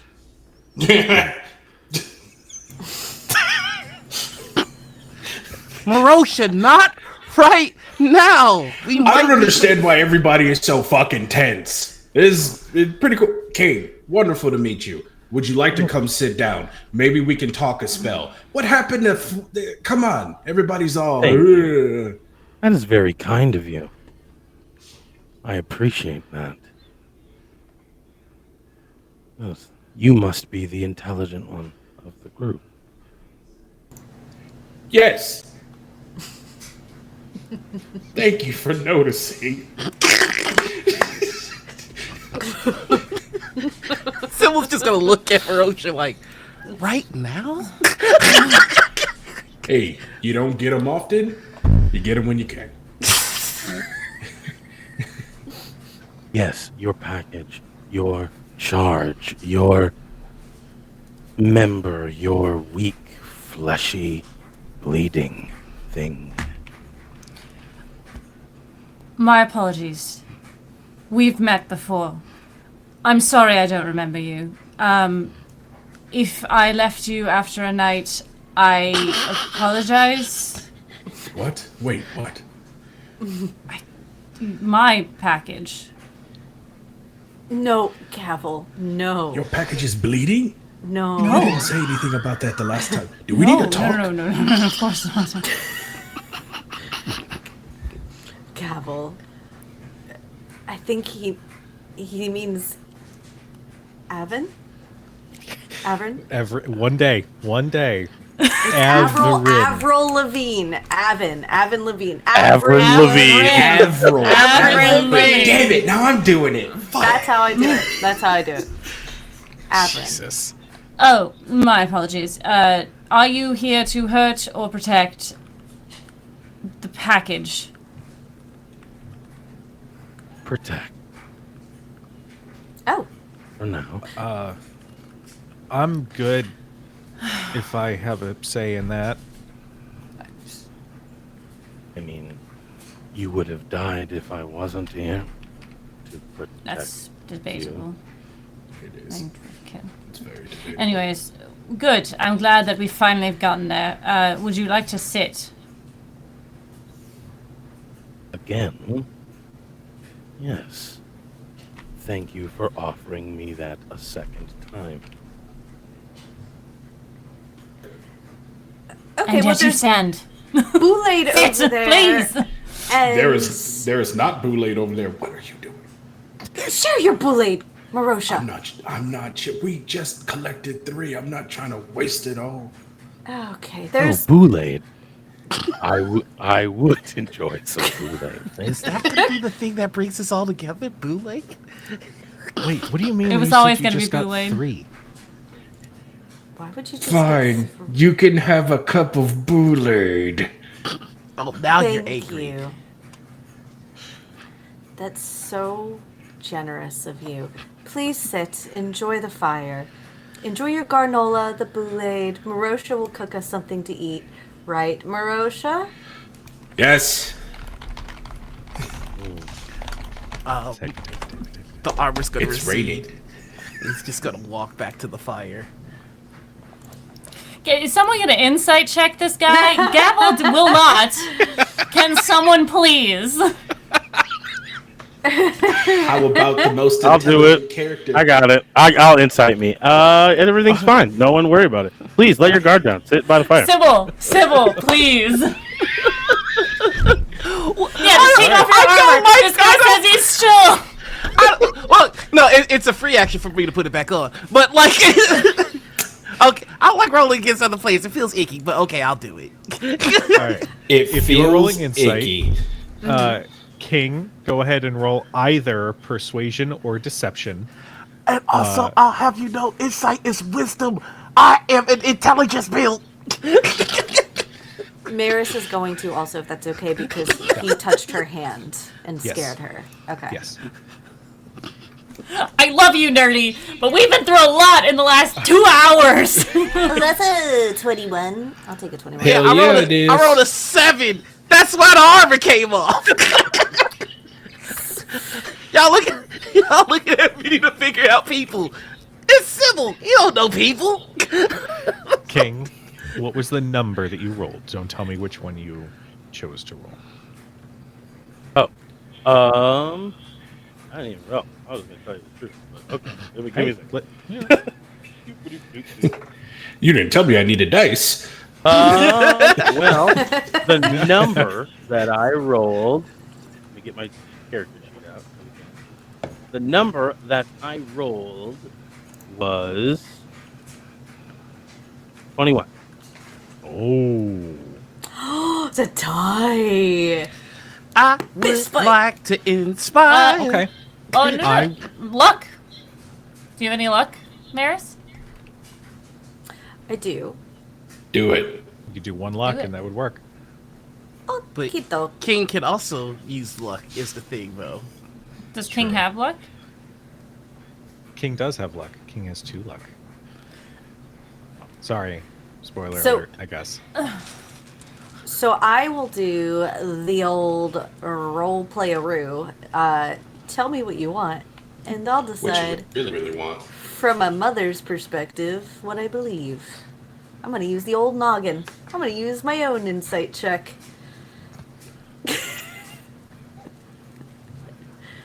You see King walks past you all towards the fire, to where the places to sit are. As he does this, he does not look back. He does not change his posture, as in to be ready to attack or to expect an attack from you. Either he is incredibly confident that anything the 4 of you can do is unlikely to stop him, or he has no intention of harming you. That is what you get from his movement. He doesn't say anything. There is also an 8-foot, 500-pound wolf on the other side of you, and a deeply purple wolf slowly starting to make their way closer to camp as meeting my character King in the boat. There's more buddies. Is the does the purple one look like they're stalking, or do they look like they're just kind of like a dog at a campsite? They look like a dog at a campsite trying to figure out if they're looking at my guy. Okay. And my guy, they're just looking at my guy being like, Okay. Okay.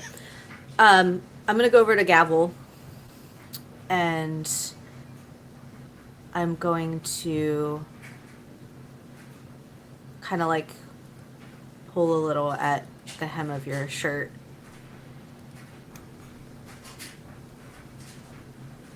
You know, we used to have a dog, a puppy, and he was a little precocious little thing, jumping around, biting at ankles. The one thing that I will say about this dog is that it was a really good judge of character. And then I point over to Marosha and I say, Marosha is not small and rather intimidating if you don't know him. And yet, the dog seemed to have really relaxed a bit as he was being pet. I don't know much about the gentleman that joined us. He's harder to read, but dogs aren't. I think we're okay for now.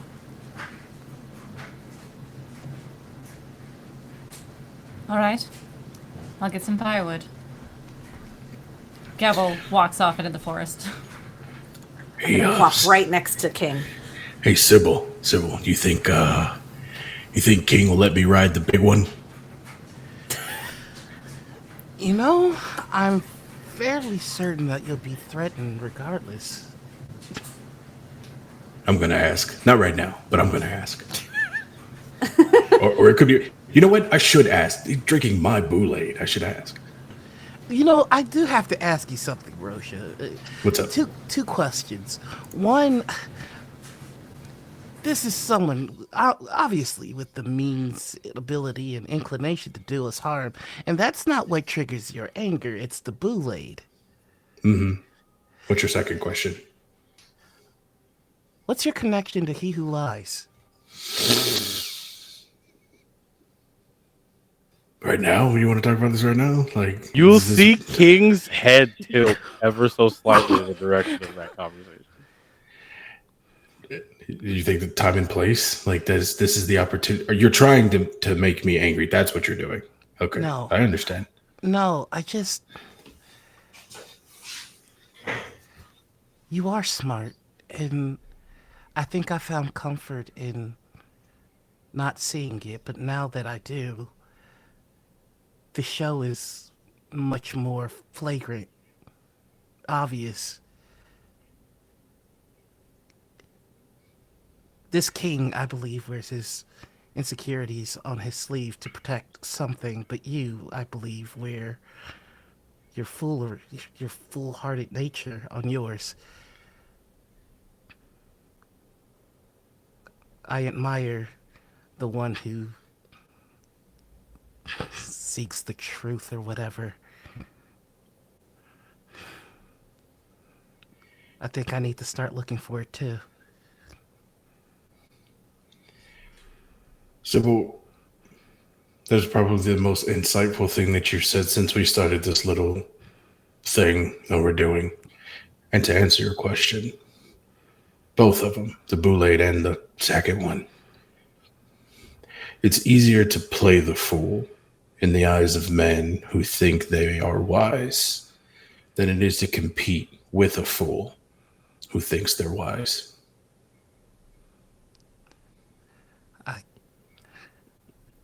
I thought I was wise until I had to confront my foolishness.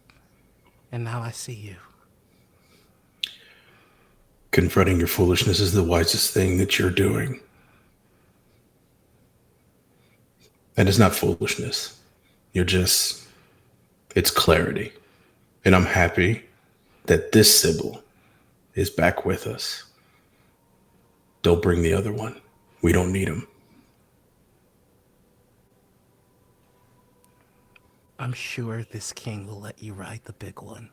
You think? I'm going to ask.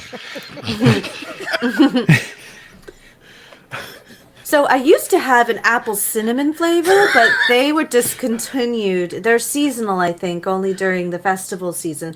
But then there was a cranberry one, and if you sometimes you could put like gravy in between two of them and stick it together like a sandwich. And what's really great, one time my husband, he coated it in mashed potatoes and deep fried it. It was the most amazing granola I had ever tasted. Anyways, are you going to eat that one? You could change flavors. I only assumed you were an oats and honey guy, but if you'd like the peanut butter, then I have a few more of those left. These peanut butter granolas, they're the ones your husband made? No, no, no, no, no, no. These are my husband couldn't cook to save his life, clearly because he's dead. But no, it's the store bought ones, but the organic ones because my youngest son he had an allergy to a lot of different foods, so we just went organic, and that tended to kind of clear things up for him. But I'll take your trash though. I don't want to litter. Does speaking fill the emptiness like it does with your friend? What emptiness? Okay. Yes, you may take my trash. Thank you for your kindness. Do we hear this? King is not speaking quietly, so yes. Probably. But Maris kind of shifts her. She kind of smiles to take the wrapper from you, but like that smile kind of cracks a little bit and falters as she puts it back in her bag. But she's like not really letting on that affected her. As you're all having this conversation, Gavel, Yes. you are wandering the forest looking for firewood. No, I'm going to punch down trees. That's what I'm going to do. He's creating firewood. You know what? Paint me a picture with your words. What does that look like? Gavel finds a tree that's probably about like 10 inches in diameter. And he kind of like takes a second, takes a breath, posts up, and then starts punching in a very rhythmic way. And then as he does, he gets a little bit stronger, trying to break that one specific spot. He's got like one knuckle out, so he's like fully just imbuing the same spot over and over again, and his knuckles start to bleed even as they're wrapped. The wrappings start to break as he does this, and with a final hit, the tree cracks and falls down. You observe your handiwork, and you can hear on the wind a female voice. Impressive.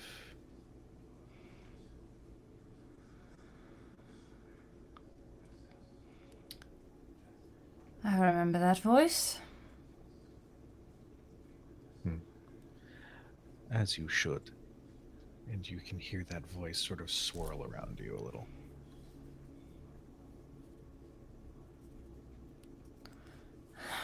What is it that I can do for you that I haven't already done? You carry wrath. You're angry.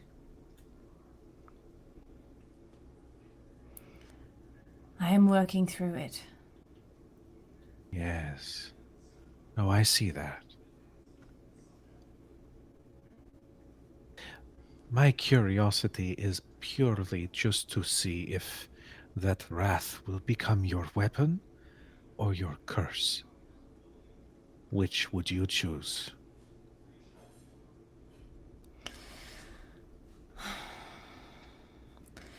In my experience, anger does not make any situations better. Having emotion is a burden I choose not to have. Although at this point, I don't even know if it's a choice.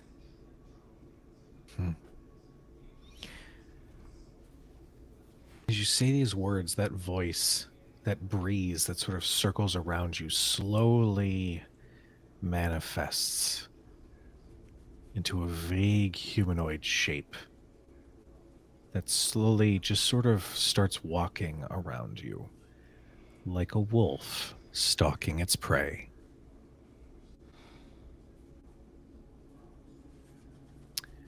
I find you interesting. You don't fight with the intent to kill like so many in this land do. You don't meet them at their intent. Why? It is just sort of tradition, or is it a personal choice? He actually pauses at this. Well, I actually don't know. I don't want to kill people because I was told it was wrong. I like following the directions that I was given.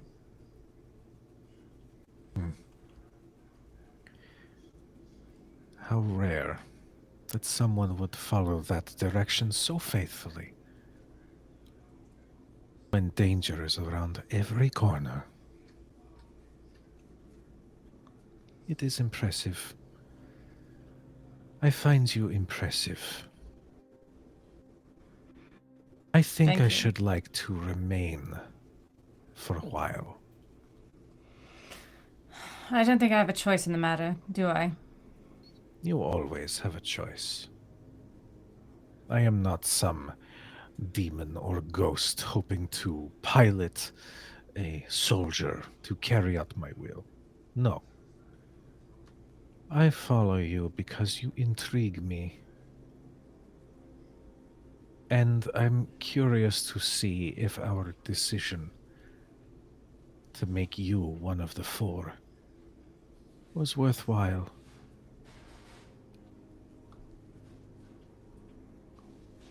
I suppose that'll be yet to be seen. However, if you speak the truth and I do have a choice, my choice is that you follow the thing that you find honorable in me, and if you do take over my body again, which I would very much like you don't, but you are a god and there's not much I can do about that, I would like if you did not kill.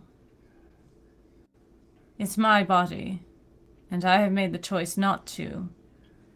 I would hope that you could respect that.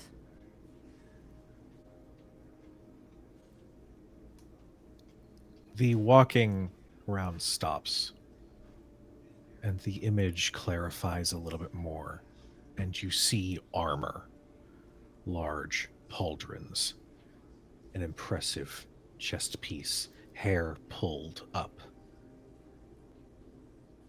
one large sword slung across their shoulder.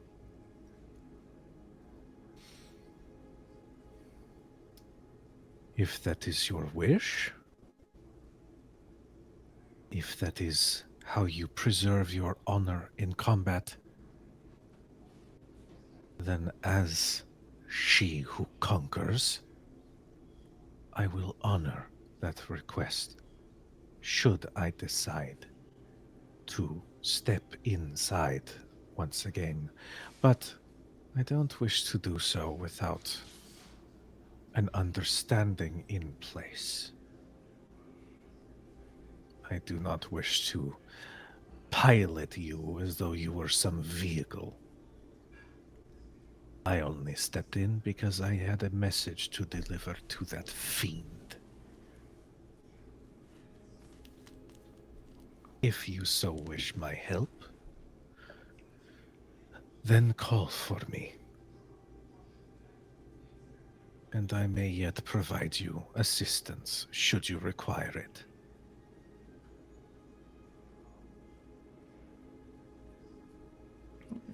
I will attempt to do so. I'm not one to ask for aid, but from a strong individual as yourself, I think at time it may be necessary, seeing as we are in the middle of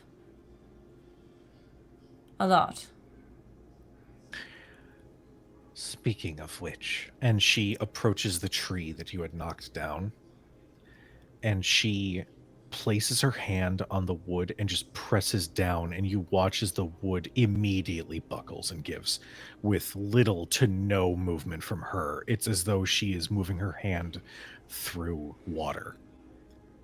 And she grips a piece of this tree and pulls. And you see about the size of a short sword, this perfectly crafted wooden rod with a small indentation in the middle. She holds it and gestures with it, and that center piece disconnects and is connected by a chain. She gestures again, and the weapon rights itself. She holds it out to you. He accepts it and looks at it. I've not trained with something like this in a long time. I'm going to have to make sure I'm not rusty. I am but a word away, and I will see them fall for the atrocities they have done. Whether it is through your hand or another's, I will say this. The Queen will fall. And she will not get back up. He just nods. The image of She Who Conquers fades with a stiff breeze that carries through the wind.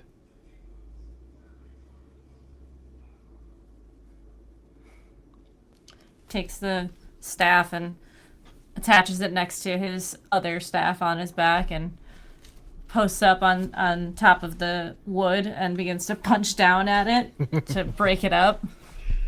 Comes back carrying wood covered in blood. Takes off starts unwrapping his wraps and starts rewrapping with new ones. The smaller of the two canines has now been looking at King for quite some time. There's nothing, you don't hear anything, but eventually you see King go, and then suddenly that dog that was darker purple is a rainbow of color and just starts running around the campsite and is like disappears, reappears in the air, disappears, reappears on the ground, starts looking at stuff, sniffing, opening up things, just going nuts about it. You took off his working vest. I'm sorry, I can't let this go. Like Marocious is like,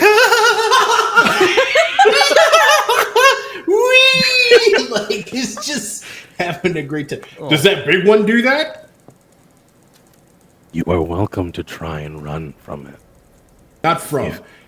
Can I run with, preferably on top, in a saddled, seated position? You're welcome to try.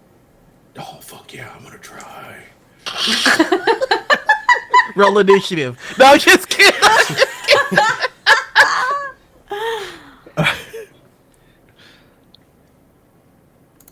Oh, I thought we were just kind of All right.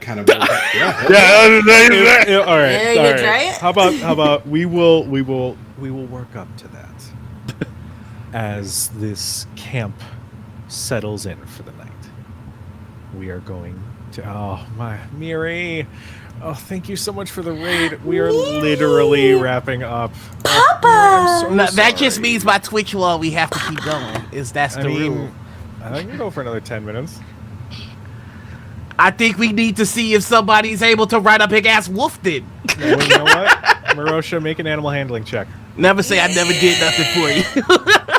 welcome. For context for Raiders, by the way, welcome in Raiders. Welcome to Crit Hit Chronicles. We're playing the Tales of the Valiant.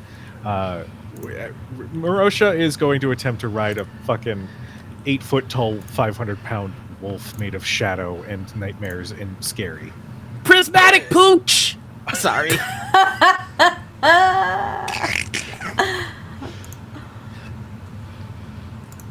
I'm genuinely scared. I don't know what's gonna happen. I don't know. I keep looking at Nerdy like, give me some sort of facial Nerdy ain't giving expression. nothing. Like,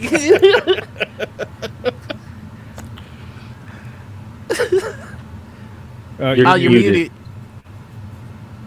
I am a hunter, so I know animal tactics very well. And I'd like to approach this as if I was also said wolf, but in a respectful way. Yeah, whatever. Can I argue that instead of animal handling, it's nature?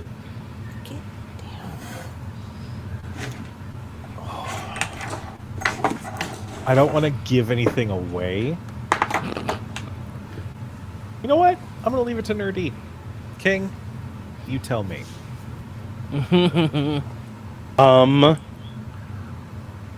You could use what did you roll for nature? I guess what did you roll?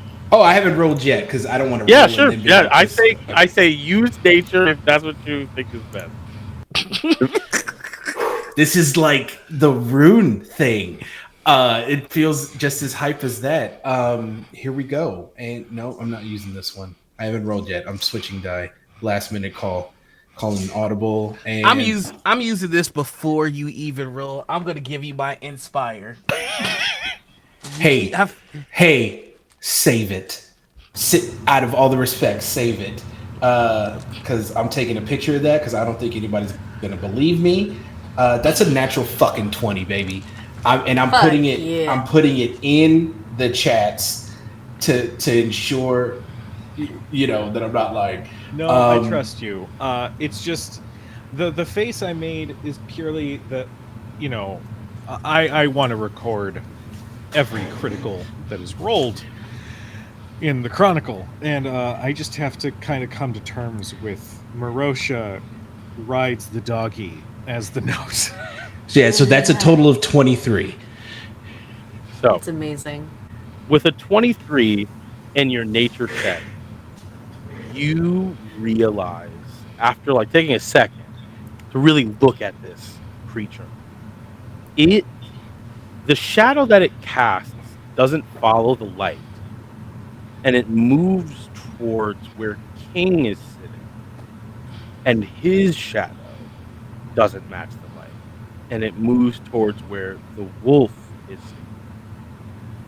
You realize as a hunter, as a beast aficionado, that this thing that looks like and might attack like is not a wolf at all, and you have no idea how smart it is, how like capable of understanding what's going on it is. It's just shaped like wolf, and it has been staring at all of you. Seemingly, anytime you look at it, it's looking at you. No matter where you're standing in the room. Cool. Yeah, so I'm not going to tell you whether you can or cannot ride it. I'm saying that as with a nature check, you realize this is not a wolf. This looks like it. Sick. We ball spirit sight. Oh. Yeah. Marosha, you activate your spirit sight. And the form of the wolf that you had seen is not a wolf in your spirit vision. It is a tall, impossibly skinny, nightmarish-looking humanoid figure that stands and leans over King's form. And as you look at this awful, awful thing, its head turns and looks right at you, and you can see one eye completely white look right at you. I need you to make a wisdom saving throw. Oh my god, another raid. Hi. Oh, that's another 10 minutes in. Oh, that's another 10. Jesus. All right, let me do that inspire. Yeah, what does that do? I'm gonna add a d6 to whatever you roll. Please do. All right, that's a 5. Oh, beautiful. That comes to a 16. Okay. The DC was 20. Well, you live, you learn, you get looks. How much luck do you have? 2. Can I spend 3 of my luck? I'm going to say in this specific instance, no. No, okay. Let it ride. I tried. Yeah. You good. Marosha, where we going? I need you, because apparently we're just going to keep fucking going. I need you to explain what Marosha's most terrifying memory is. And you are going to take the frightened condition after this. King, I would like you to know that you're seeing what is about to be explained.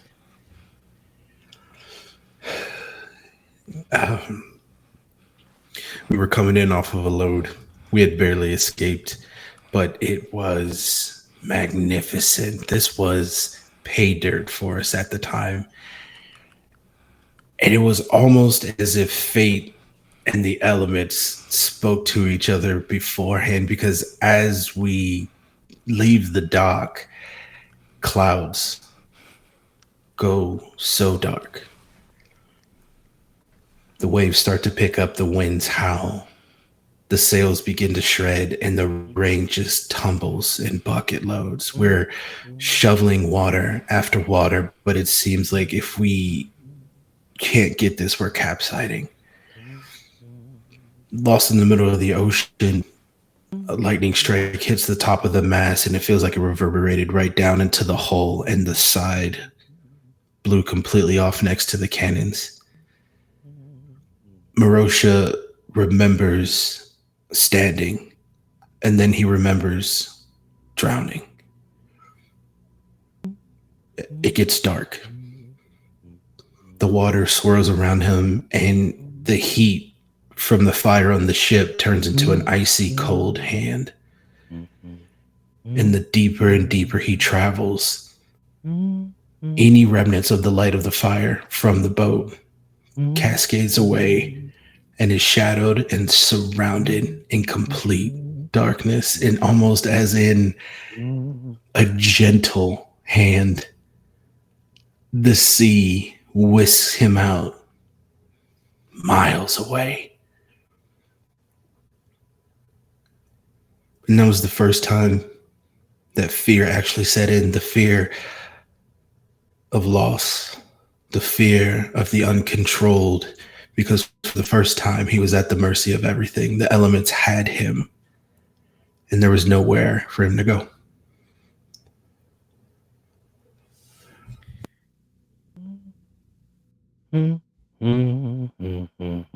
Good. You hear this shaking in your mind as this thing looks at you, and you know that that memory was shared with this thing. King is going to move with incredible quickness, taking Marosa's face in his hand and moving it towards him away from the wolf. So your eye contact is broken. I think in that moment his spirit sight is like almost like disabled, and everything kind of just funnels back in from a deep fog, and he gently pushes your hand away from his face, and he's looking towards the ground, and he looks up at you and he goes, "What did you bring here?"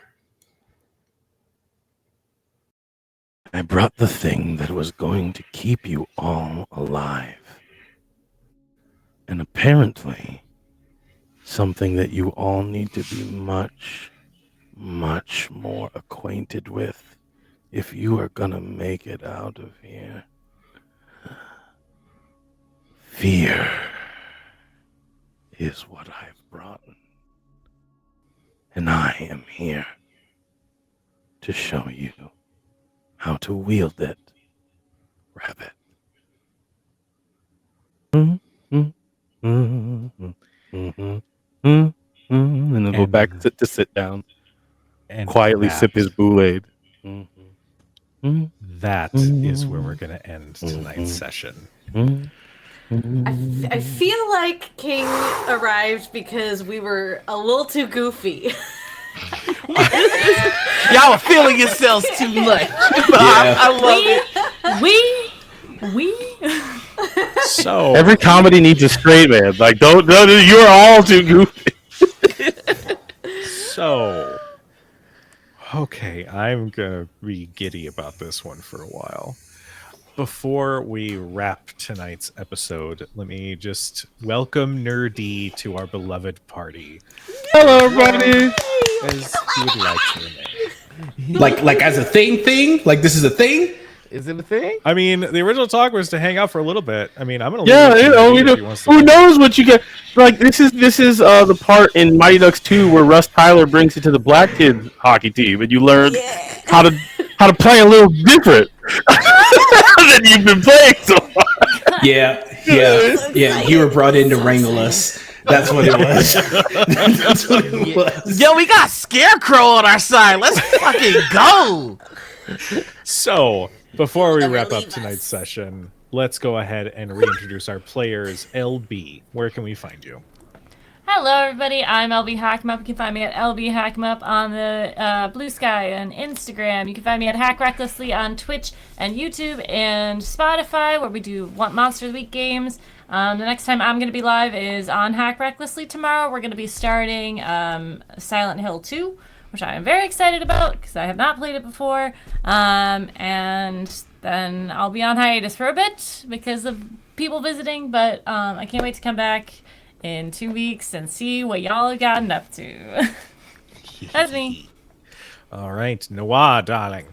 Hello, everybody. I'm Noir. You can find me all over the internet at, I gotta get the rotation in over there, Blue Sky, Yep. Thread, Instagram, and TikTok. And also on my website, noirville.com or thenourenigma.com takes you to the same place. Tomorrow you can find me over on Happy Jacks for the Die RPG game. I'm playing an overbearing party member named Nathan who likes to backseat play other people's characters. It's real obnoxious. Tomorrow is also the very last episode of Table Takes on Gen Con. Gen Con TV is shutting down, so come say c'est la vie with us as we say goodbye to the Yo ship. And then Saturday morning, find me over on the Lovely's channel for Owlbear Saturday, where we play Baldur's Gate and kill anyone that hurts cute things. But that's me. All right, and Ian. Oh, what's up? I'm Ian, or your boy Big, on every social media. I'm not going to list them legitimately, every one of them. It's your boy Big. And of course, I was playing Marosha. Of course, I'll be here next week, Thursday, vibing, seeing what we're getting into. Wednesdays, you'll see me over on the Folk and Myth channel and their long form Hysteria game. Next week is the last episode before we take a break. So you have enough time to catch up so that you can see what we're doing. And then, of course, I just hobnob around the internet when I'm invited. And I love playing with people that I love. And this is definitely one of those tables. So I appreciate that. And, of course, if you don't like my face but don't mind hearing my voice, go to all of your podcast streaming platforms to the Fang Gang podcast to get into their San Diego by Night, as well as their Curse of Strahd campaign that we're jumping in right now. And then, of course, if you still like my voice even after that, go to The Heart is a Dungeon, to where I voice in a series of wonderful, beautiful audio dramas. The stories they make over there is crazy. Oh, also, hit up Mayday Parade. The homie Eli is doing their their 13 ghosts, or their ghost, they're launching a story, and ghost number 5 is your boy as we say goodbye to Eric, who takes the good with the bad, even if it's more bad than good. That's it. Erin, it's your turn. Oh, hi, hello. I'm Erin My Laundry. I'm a cozy horror streamer on Twitch. You can find me everywhere, Erin My Laundry. There's somebody else who has my name, so on all socials besides Twitch, look for the underscore. That's me. And you could find me on my Twitch channel. You can find me over at the TTRPG Collective. It is a space for and by tabletop creators over on Discord, and over on Ain't Got Crit, where I am the storyteller for Philly by Night. And tomorrow you'll see me on the Ladies of Lore, where I play Lova, the big Goliath barbarian fuckboy girl, and I love her. Do I want to be her? Do I want to be with her? And I think that's everywhere I'm at. That's it. All right. And Nerdy, where can we find you? Hi everyone, it's me, Nerdy, from earlier in the episode. It's nice to talk to you like a normal person. Today's fear of the episode is thalassophobia, the intense fear of large or deep bodies of water, such as ocean, sea, I or got large that. lakes. You can find me everywhere at Nerdy Rocks on all the social medias. NURD Rocks, like multiple Dwayne Johnsons. It's super easy to find. If you like some hip hop music, that's what I do primarily for a living. So type in NUR-D wherever you get your music, and you can check me out. I have quite a few bits of music, including a brand new song called Wicked that It's so just good. dropped in time for your spooky season playlist. So please check it out and have some good times with that. Also, I do a bunch of different TTRPG things now. It's just working up to it. On Tuesdays, you can catch me on Game Raider Girls channel, where I play HD, who's a multi-dimensional delivery person. Very different than this. And then you can go on sidekicked.show, which is a brand new TTRPG show that I am putting together, that's going to be dropping in 2025. It is a Masks the New Generation game, but we are doing something very different. It's a fully produced television show. So, like, we got cameras, we got backdrops, we got a whole bunch of things. Amazing group of actors and tech people who are working on it. So, sidekicked.show on IG. Please follow us there so you can kind of get into the superhero spirit, and we'll see you in Titan City. Other than that, I'm mostly just bugging Kujo in All the time. their like messages. So I will bounce it over to Kujo. Kujo. Kujo. I will mute you. I will am mute myself. Damn right you will. I am Kujo. I've been your chronicler for this evening. Breaking news: Kujo tells Black Guy to shut up on his stream. I hate it. I can't believe you did that to us. I seen it. I was there too. It was Earlier- Oh my crazy. god. Earlier, Yeah. Nerdy messaged me with breaking news: Kujo kicks Black player from their stream for telling them about a tech issue. No, I am Kujo. I've been your chronicler for this evening. Thank you so much. Thank you so much to those who stuck around as technical issues happened. I'm going to be figuring out what the problem is. I just need to sit with it and understand what's going on. But you can find me all over the internet as either Kujo Plays Games or Crit Hit Chronicles. Those are the two channels, Blue Sky, Threads, Instagram, TikTok. You can find me on that other site. I'm not really going to be as active on there, though, so find me on those other ones. Next week, we are going to have Tales of Valiant on Thursday. We'll be missing our beloved LB. We love you very dearly. But next Friday is the premiere of Shadows over Baldur's Gate, a campaign using the 5e system that takes place after the events of Baldur's Gate 3.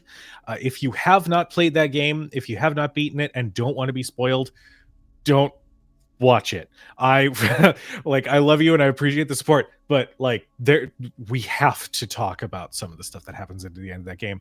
But we have a fantastic cast. I am so excited for that game. It's gonna be so much fun. But in the meantime, we are gonna get a raid going to hang out with MM Wyatt, who is a true delight. And we love you. We appreciate you. Please be nice to each other. Please be nice to each other. And we will see you guys next week. Mwah. Bye, everybody.